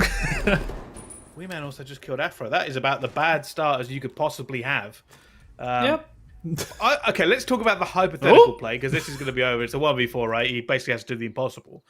So the theory of that play is that if you make enough noise at B... Can I just interrupt that? They did not realize Weeman jumped over the wall at the exact same time as Whalers there. They jumped the exact same time. Whalers didn't say him, I swear to God. 31 seconds without the bomb. They're playing this so cautious. He's running around and he can't find anyone. Because they're like, how did he get there? He jumped over this wall. I'm not joking. It was this split. They morphed through time as they went over the wall. And they didn't have a clue. Whalers didn't have a Scoobies that he just walked past Weeman, who's now in a 1 versus 2 with 7 seconds to go, it has to be said, but that was strange.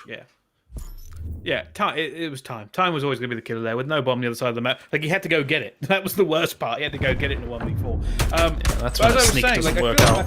I feel like this was a sneak play, which I haven't seen an awful lot of because they're so risky. Essentially, you try and make enough noise at one bomb site, and you either end up rotating over to help implant, or if you can pull enough people away by making the entrance kills, they kind of sneak it onto A, and both sides end up still fighting over a bomb. It's like I said, it has a lot of risk to it. I really enjoy it when it happens, but it doesn't always work like that. I mean, Defrag got seen and ended up going down. I don't know whether or not that's not what they were doing, maybe, and maybe they were just waiting for Defrag to just hold the beach, and then he would have rotated back if they got B control. That's also a possibility. But it didn't work regardless, right? Then we got to see the wonderful jumping over the wall antics. I think it's one of those, as you say, though, if you put yourself in that position as Defrag, you kind of need to stay alive before all your teammates start going down. I think, you are the one that wants to die the last, realistically. If a couple of teammates go down over towards garage, towards B, you're like, oh, okay, well, that's fine, actually, because it's probably going to open up a route for me. But Speaking of routes opening up, it's looking as if Gangsterz are starting to make their push over towards A. They've definitely got more than one out there. Seems as if two of them in and around the yacht, so the push is going to start coming on through. We can see we do have the distraction of Hydra in and around purple. Who's going to spot each other first? Gizmo finds the kill. Henry will find one, a defrag though, so A is open here for Gangsterz. Okay, and now, again, with only 18 seconds left to go, that bomb does go down. Huge play opportunities here. Control of beach, very, very important. And I think Gangsterz are going to try and hold this one. And they're not going to be able to do it. Like, they probably want to stack P2 and flood all at once to get through. But Afro trying to take down Whalers. And it's not working out spectacularly for him at the time. Afro sees one as well. Now going to try and make a play. It's against Henry. Afro looking for it, and I think he knows where he is as well. He's going to fly out to beach here, and we are watching the wrong thing. I don't see what happened. I don't know what happened. Ton, what happened?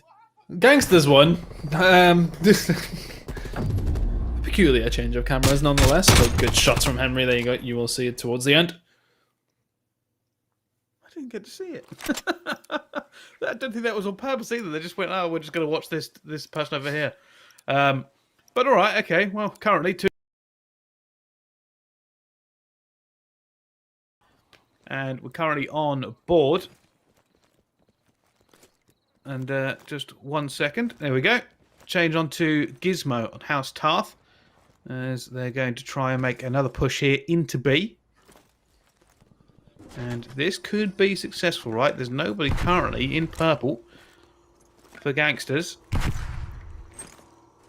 Yeah, there's nobody pushed up whatsoever. Yeah, but it's the back alley. It's all on back alley. They've got a player inside. Gizmo stood across. Technically, you can get bombed down here if you make the play, but I don't think anybody's watching the hop over. Whalers is going through, and Whalers should be able to get that kill. No, he gets taken down. Gizmo, and they've got trophies in the area. He's trying to get that player planning. Bomb will go down, and this has been a great play here. House Tarth should not have been allowed to do this as cleanly as they have. How is Henry alive? My goodness me, he's taking a lot of bullets. Does go down in the end. Hydra now left in the 1 versus 3. And he's going to find one though. Afro and Weeman left to take out. It's a good slide out. He's done very well to find that, to be honest with you. But the kill does come through for House Tarth 2-2. Yeah, just to point out to everybody watching at home, we are aware of the current issue. It does say the opposite team has won at the end of a round. Don't worry, we see it too. It's one of these unavoidable things, and we will get it fixed as soon as possible, if not the next game. But don't worry about it. Don't worry, we're seeing the same things. Do not adjust your set. It's just something we will have to constantly remind you of as we go through. Adjust your set. I haven't heard that one in a while. That's an old. I'm really showing my age. It's a very old one. Yep. You're older than me. Goodness gracious. All right. There's no need to start down this tangent. Let's get back into the circle. Older and wiser. Older and wiser. My goodness, Keza. And that's a nice opening blood. However, Gizmo managed to get Hydra back, and you'd hope the Gangsters had a little bit more chance there once they got that first blood, but no, brought it back to it. Afro get another one. That's another trade gone down. 2 versus 2. Whalers trying to get away. It has managed to. Only 63 health points. And now, as we go back for this, Whalers in a 1 versus 2. Lost his teammates. Does have the bomb. And basically has the choice, A or B, with 45 seconds left to execute. He's probably thinking, where exactly have these players gone? Hasn't seen them in a little while. Did you see defrag on the other side of the map? Obviously, the X-ray helps us so much ton. But he has to make the right choice. Win a gunfight gives him a great opportunity. I don't know if he knows it here. I think he's been seen, and he has. He's been tagged up. And that's where it gets dangerous for him. Yep. Very, very difficult to do much there. It's going to be a House Tarth round. I think that's the thing, though. When you start to make a push over towards A, if it doesn't pull off and you've allowed the defensive team to get control of top purple, they can then push up a garage as well, get control of docks.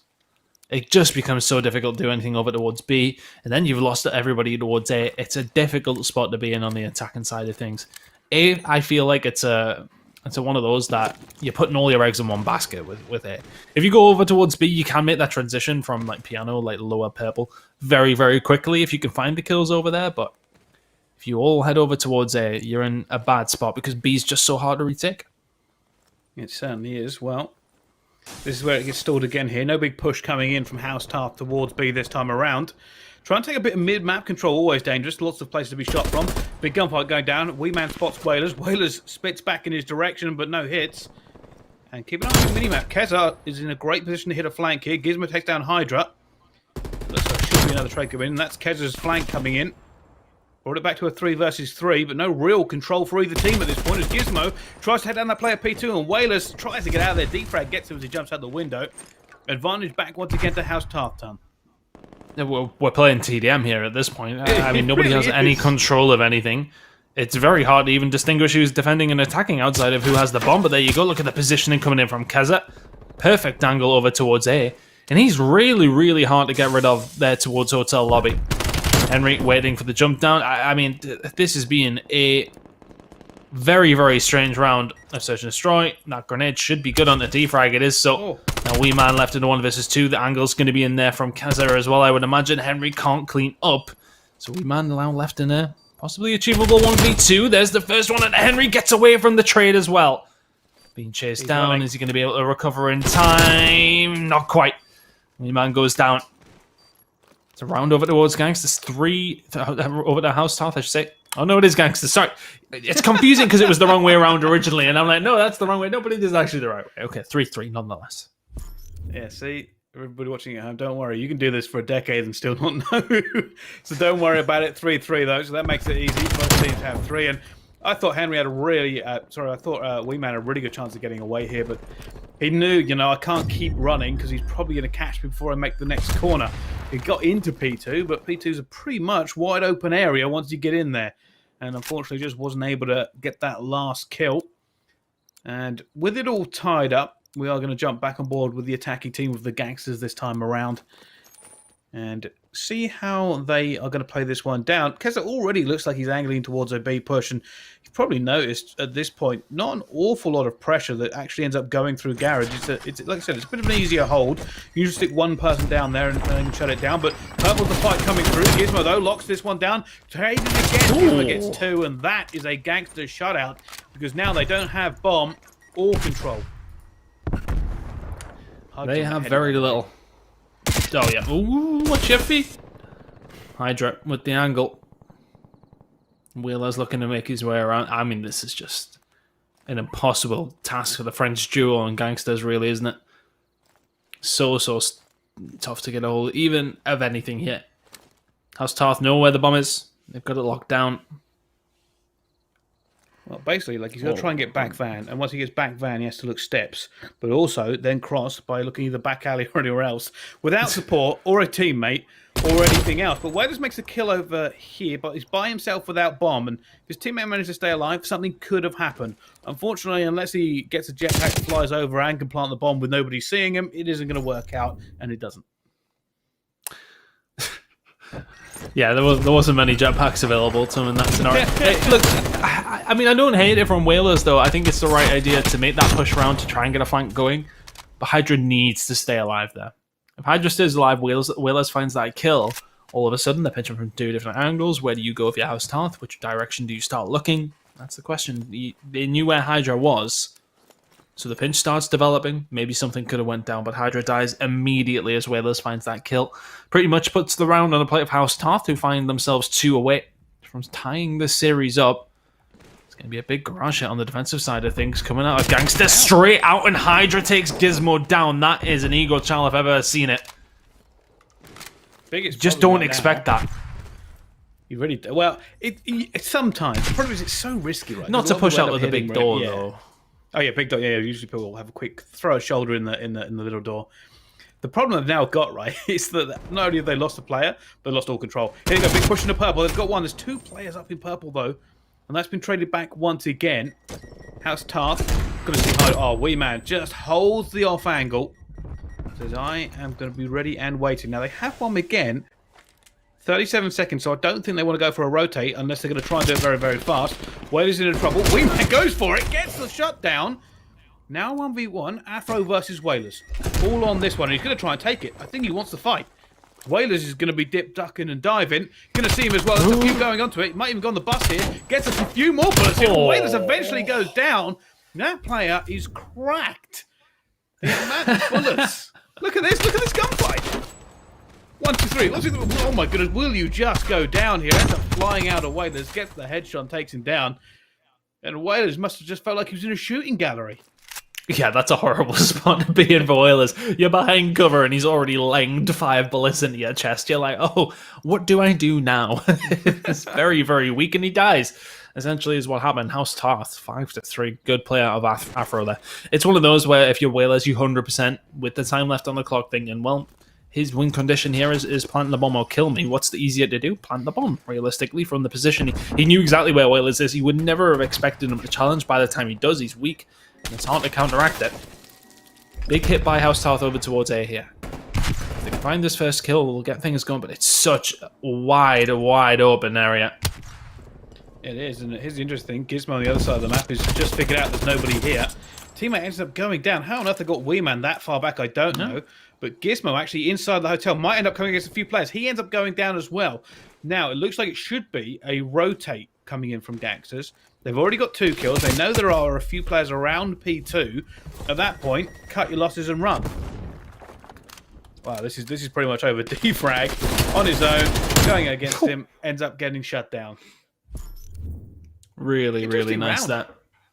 Yeah, it was one of those that I think if you're House Tarth in that situation, you'd not just sort of sit tight at B. I know you can flank round, but you've got so much control of that. Let the gunfight sort of come to you. Look, Gizmo. I mean, I don't mind the flank round. Whalers it's kind of fortunate to find him, if anything, but I don't know. It's one of those.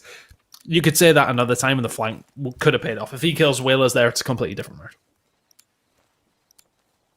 Yeah, he would have had balcony control, and that would have really been a problem for them. But House Tarth now, once more, and currently looking like potentially a garage push. The bomb player is sitting purple at the moment, but not being aggressive with it, and they're playing a very slow, very sedate B. Now, the problem is if you're Gangsterz and you see this push coming, you can get more bodies in the area. They've already got a pretty good setup on it. And they've now got a 3-prong. They're taking control of purple. This is a very, very hard break for House Tarth. They have to make the gunfights to crack this one. They're looking for it now. That's a trophy gone down. Keza throwing one out. Trying to just deflect this pressure coming in. All of a sudden, House Tarth are going to move. And they'll move as a 4. There we go. Pushing up towards the truck. And you just got to be so careful. There's so many spots that Gangsterz going to be, and that's going to be annoying for Defrag, by the way. He throws that grenade, the trophy system's right next to his teammate. Afro didn't get rid of it. Hydra up top, purple. I mean, this is such a good spot for Gangsterz to be in. They've got complete control of the site. They have to make the move. The kills start to come through. Wee Man, nothing he can do here. Gangsterz are going to level this up. We're going around 11, surely. And that was the issue. We're going around 11. Here's the thing, right? When we saw that push going down, you have to, like I said, you have to make the gunfight. You have to make them weak in an area. It never happened. Trophies were in a great position, so they couldn't clear anything out. And they basically were forced acting garage. And the part of that was they were throwing shoulders. They were looking, going, oh, can we see somebody stairs? Can we see somebody hop up? What about the back alley? We know somebody's there. So for me, like, it's always going to be difficult, and unfortunately, they just couldn't break through. Trophies deflected any sort of tactical that would have given an opportunity, and they just got completely rebuffed, especially with the great play by Gangsterz to stack that site like they did. Now, House Tarth on the attack once again, obviously not going for the same scenario this time around. It's a bit of a spread and pick. They've already spotted Keza all the way back here, and if you are Gangsterz, you've probably watched this saying, hey, don't see any pressure. Let's just hold fire for a minute and try and keep that information flowing. Gizmo, trying to make a little bit of play here again. Yeah. Problem is time. It's always time in these scenarios. They have to make a pick. Yep. Remember we used to have 3 minutes of S&D? No longer. A long time ago, a minute and a half is all you have on the attacking side to get something done. And it looks like in the minute that we've already had, House Tarth have decided A is the option. Numbers here, though. Whalers again. He's had an incredible game so far. Unbelievably just shutting that down. Defrag managed to get one, however. Brings it back. Bomb trying to go down. And Whalers again with his third, and Hydra gets the fourth, and that is going to be the Gangsters. Gangsters take down House Tarth, and again in a nail-biting scenario, House Tarth, for the second map in a row, have been leading and then lose. I'd be pulling my hair out if I was on House Tarth at this point. Pulling my hair out. Commanding positions in both the first two maps. Find yourselves going into the control 2-0 down.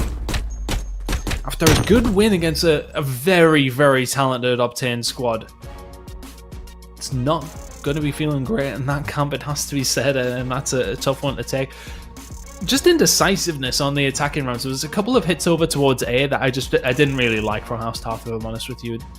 It never really paid off, if I remember rightly, at all. I think there was maybe 3 different times that they went over there on their attacks and didn't get anything going whatsoever with it. So they were consistent with it, at least anyway, but at the same time, B seemed to be definitely an easier hit for them.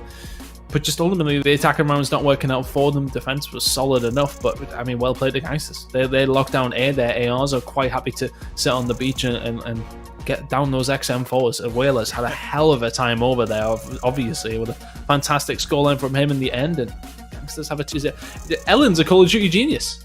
She knows every result. That is true. That is very, very true. I think it's interesting for me, that game, in regards of Gangsters basically just having Whalers be that stopgap and make quite a significant, big plays across it. But also, when they ended up going for this distribution, they always seemed to be at an advantage, right? You saw some great kind of eliminations or pushes from House Tarth, but when they weren't able to get that initial push, they just kind of got shut down and just weren't able to do anything. You saw quite a few rounds where they didn't have anywhere left to go in terms of breathing room, right? No time, no map control.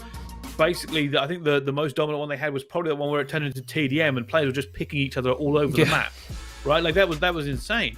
Other than that S&D was what I would like to call scrappy in most regards, right? Nobody looked like the better player in that regards. Oh, the better team. Yeah. Sorry. I would agree. There was a couple of rounds that were really solid on the defensive side from Gangsters specifically, I would say. But other than that, yeah, you're very, very right. Very, very scrappy. But I mean, wow, just a fantastic performance so far from Gangsters. 2-0. It certainly was. Let's take a little look at some of the replays that we have seen from that game. Of course, unbelievable scenes going down all over in a very close search and destroy. This challenge is just he has to do it, but Afro's always going to clean that one up. Fantastic from him. That was the open blood from Keza. That was just ridiculous as well. It has to be said. For all that we said it was made scrappy, once again, I mean, what did we say when things got scrappy over on the hard point? It fell into the Gangsters' hands, and ultimately it kind of went the same way on S&D Miami. A bit more typically of a structured one. I mean, yeah, this is one of the rounds this was to put House Tarth up 5-3, by the way. And 3 rounds in a row came in from Gangsters. I mean, if you're House Tarth, head bin completely. All right, yeah, okay, yeah, I can get that. I can get that as well, but. Yeah, like I said, you're right. There was Whalers in a bad position. We spoke about it a little while ago, and then he makes a huge 3-piece at 5-5. So maybe you lose a gunfight every so often, and you come back into it as well. But speaking of which, this game is not over. We have got a map for it, of course. It will be Control on Garrison, and we will see whether or not this one ends up playing in favour of House Tarth this time. Ton, can they redeem it? Well, they have to. 2-0 down in this series. Let's get into the control. It's already kicked off, and very excited to see which way this one goes. And ultimately, let's see if Gangsters can close out a 3-0 win here. That would be something. And they've had a hell of a start, as you can see on your screens now. Beat in their hands. And looking like it's already going to go over to them as well. Well played by Keza. He's going to lock this one in. Has to be said. B is very much one of those ones to get a hold of easily, though, isn't it?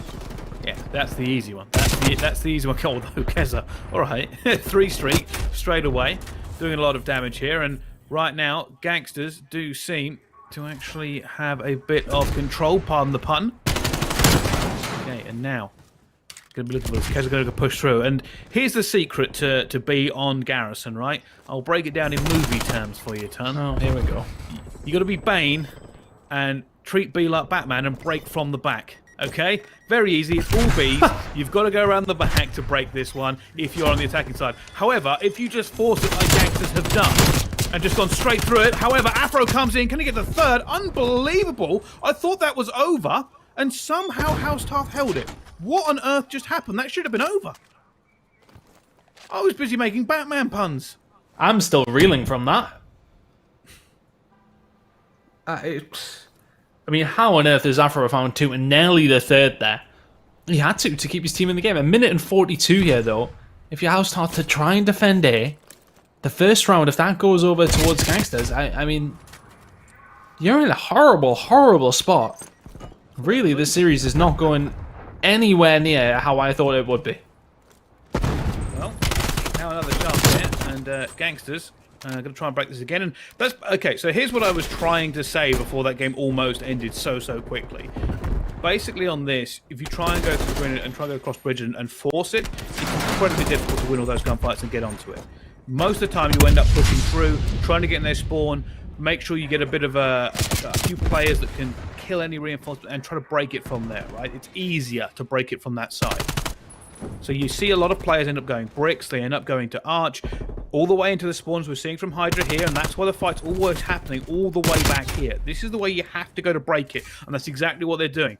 Right now, Gangsters are getting into it, but Defrag is here. He's trying to hold it down, but there's only 1 tick left onto this one. Whaler's jumped in as well, try to get it through. They need players here as well. Wingman goes down. Now it should be over. There's only 1 player who can dive into it.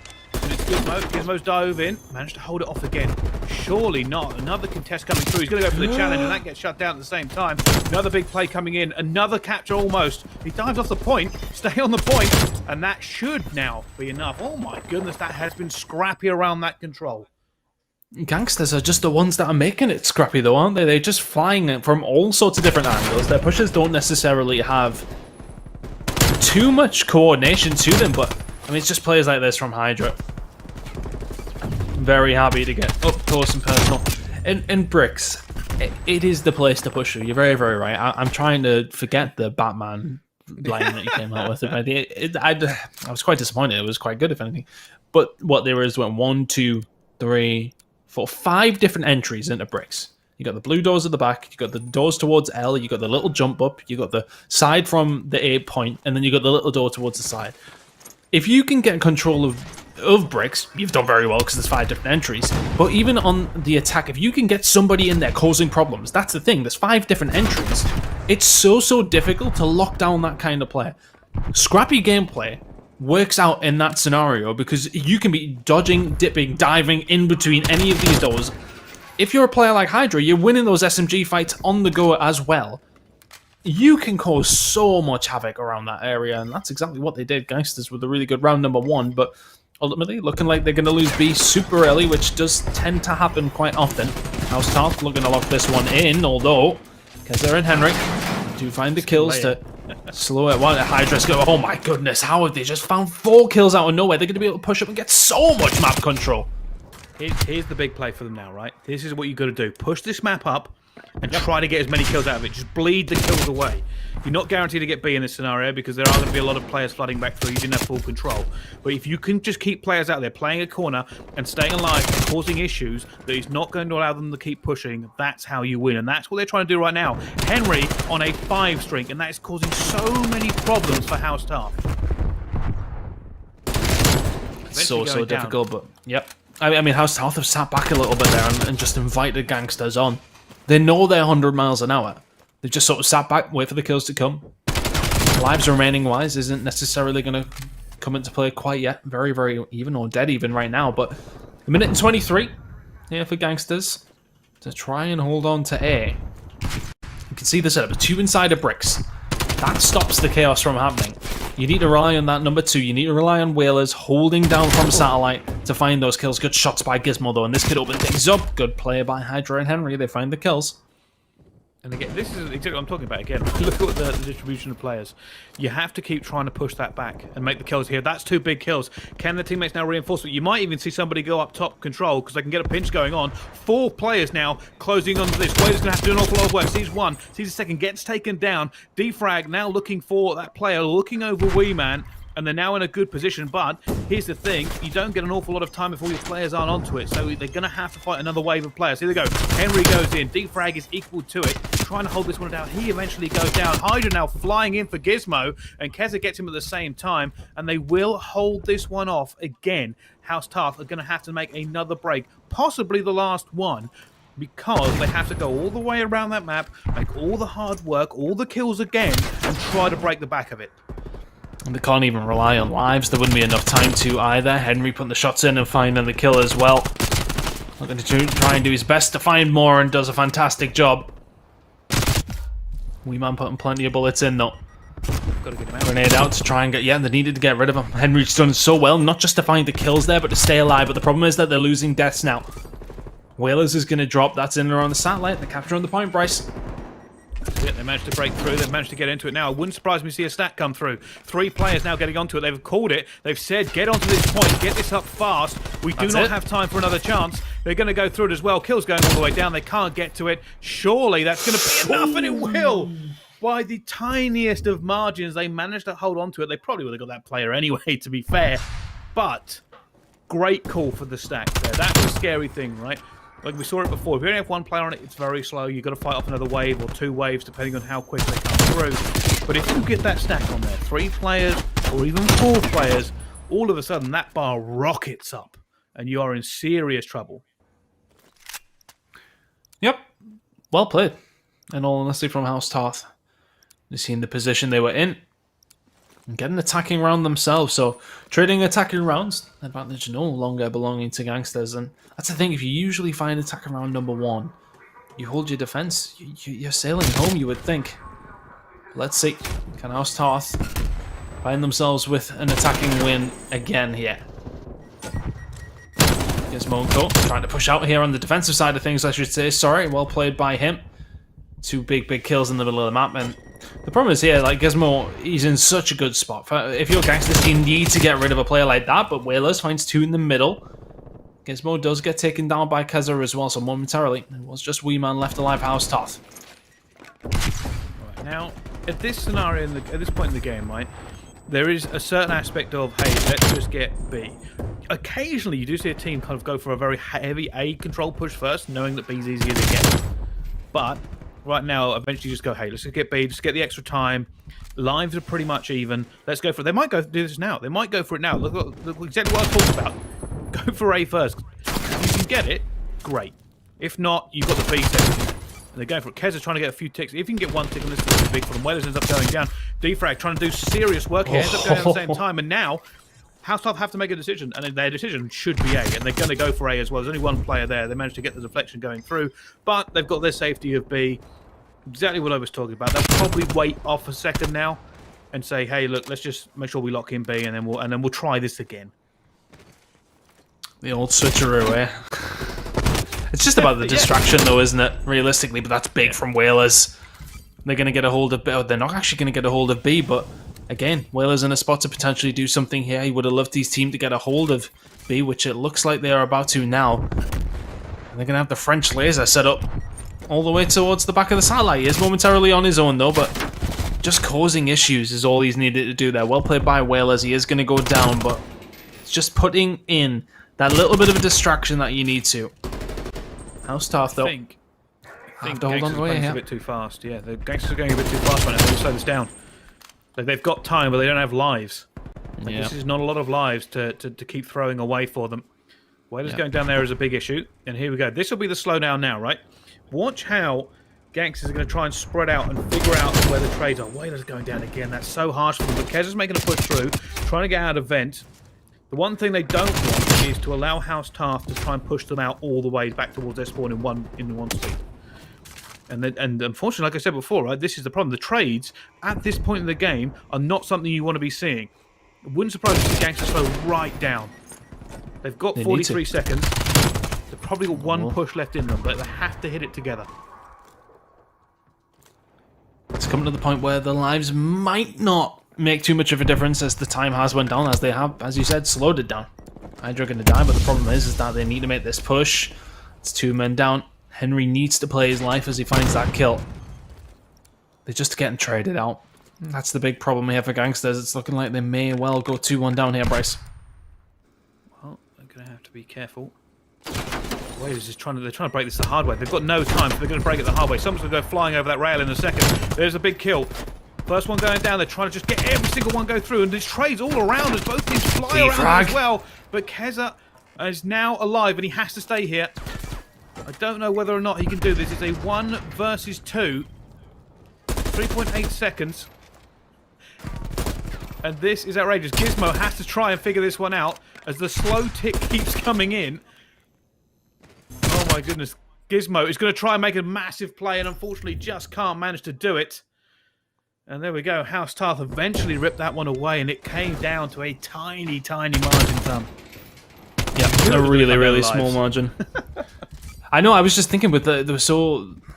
Like, I mean, realistically, 40 seconds for a control round, it's still quite a lot of time, and I just thought they would take their time with it, but ultimately the kills start to come through. It's Hydra inside of bricks again.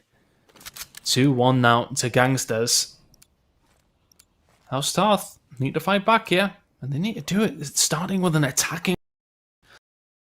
But saying that, both teams have just won their attacking round. So, what is the favoured side, Brycey? I don't really know. It's changed a lot. I mean, it was usually it's defense, but yeah. Yeah, I mean, who knows at this point? You would always think that the defense would be the easier to hold, but so far, not really the case for either one of these teams in this map. Well, let's see whether or not they can make a difference this time around. Whalers just sitting here on the back rail. Speed Afro. That's a trick for some of you watching. Makes sense this time around. Obviously, staying on that back rail gives an incredible amount of cover. Obviously, you can't move very far backwards because you go out of the map. But still, a lot of people end up doing it, especially when trying to either hold a hard point in that same area as well. But here we go. Whalers now ready. He's not die yet. Did Wee Man see him or not?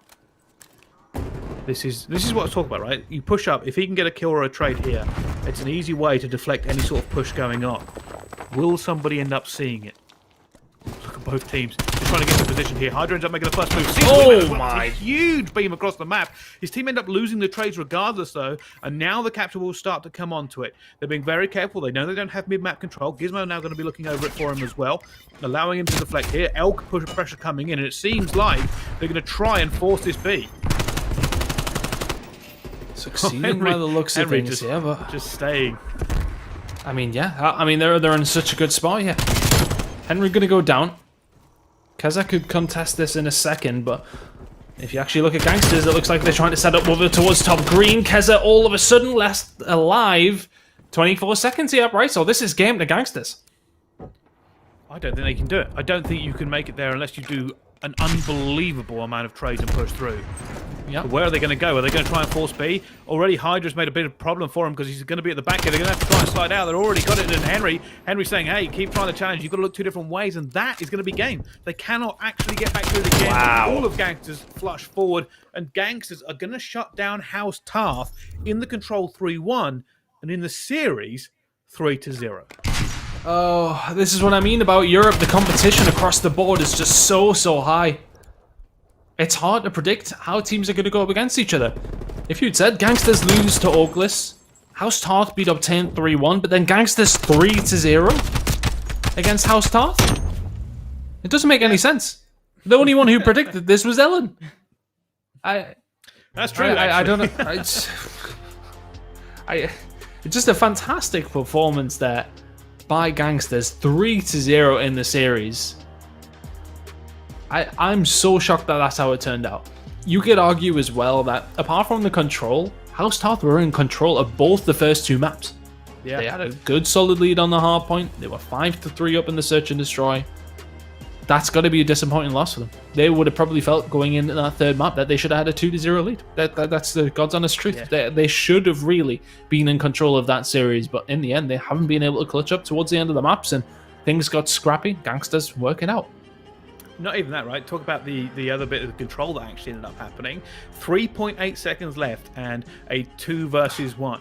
They probably thought they had that locked down as well, right? The other team had to basically fly out at them and get into it. And somehow they managed to make it happen. Somehow the Gangsters team somehow got in the position. Shouldn't have done it. Should have probably been over. One trade goes wrong, that game is over, and it's a 2-2, and we're still talking in the control. It is a game of inches, and every inch is being fought over, and Gangsters have just got a little bit more in them, a little bit more ice in the vein, and it gets them the win. It's as simple as that, right? Like, in very close games, you can go back and talk about tiny mistakes or tiny two pieces or anything that could happen around those maps, but at the end of it, winning is winning, and that's a 3-0. That's a solid 3-0. You know, if you are Gangsters, you're counting your lucky stars, to be fair, but you've won. You're the ones that have made it scrappy. You're the ones that have forced the games to go in your favour, and it just shows, though, as I was explaining towards the end of the game there, Orgless beats Gangsters 3-2. Obtaining House Tarth 2, the favourites for the whole thing. House Tarth beat Obtain 3-1, then lose to Gangster 3-0. It doesn't make any sense. You know, it's hard to put everybody there, but I think that's the beauty of it, though, is the fact that anyone on their day or in their game can beat anybody in this European side of things in the Elite Challengers, and that's what's going to make it interesting to watch. It's going to be super hard to predict who's going to come out on top at this point based on what we've seen so far, and there you go. I mean, teams just trading left, right, and centre in terms of matches, and all of a sudden we've got ourselves set up for a good few more weeks of play, haven't we?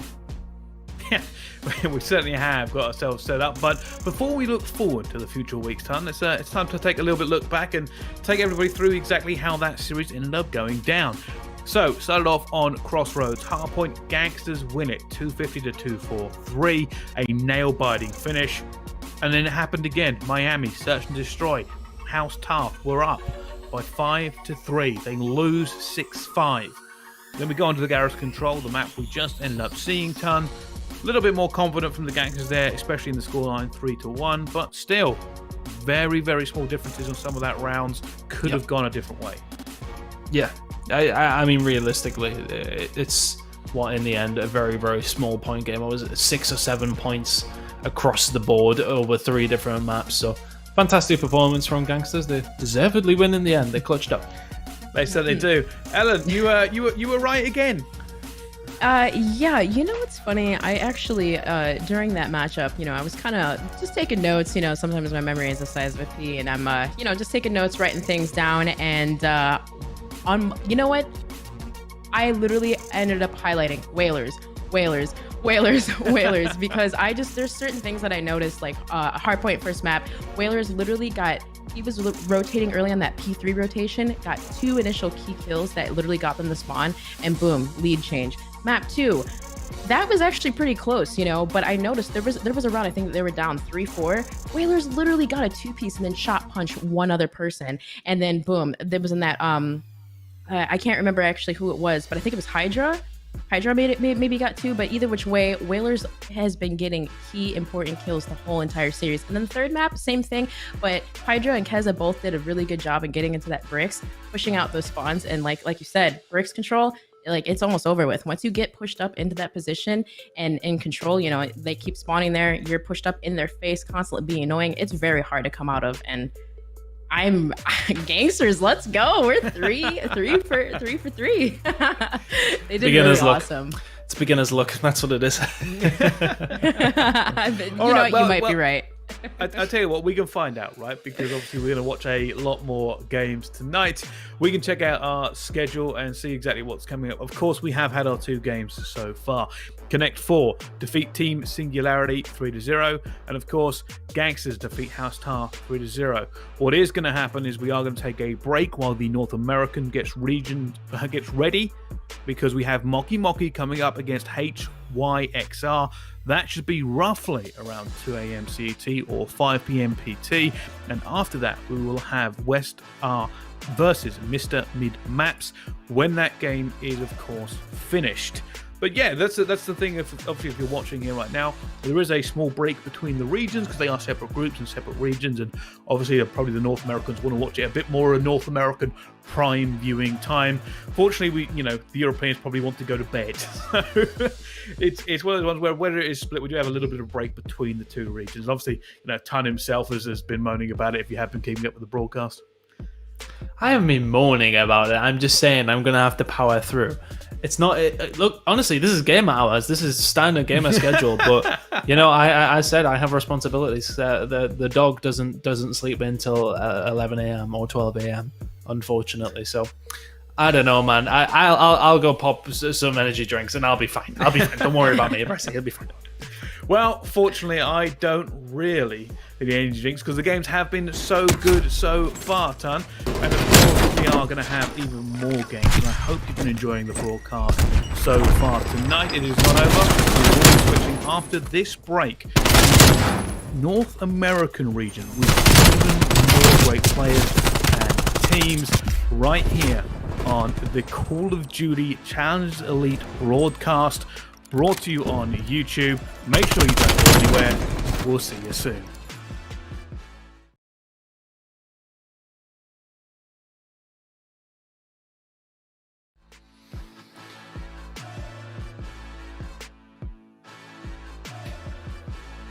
God damn. Ooh. Yo. I heard. Oh, we're on live. That's why. Yeah, we jumped over there now.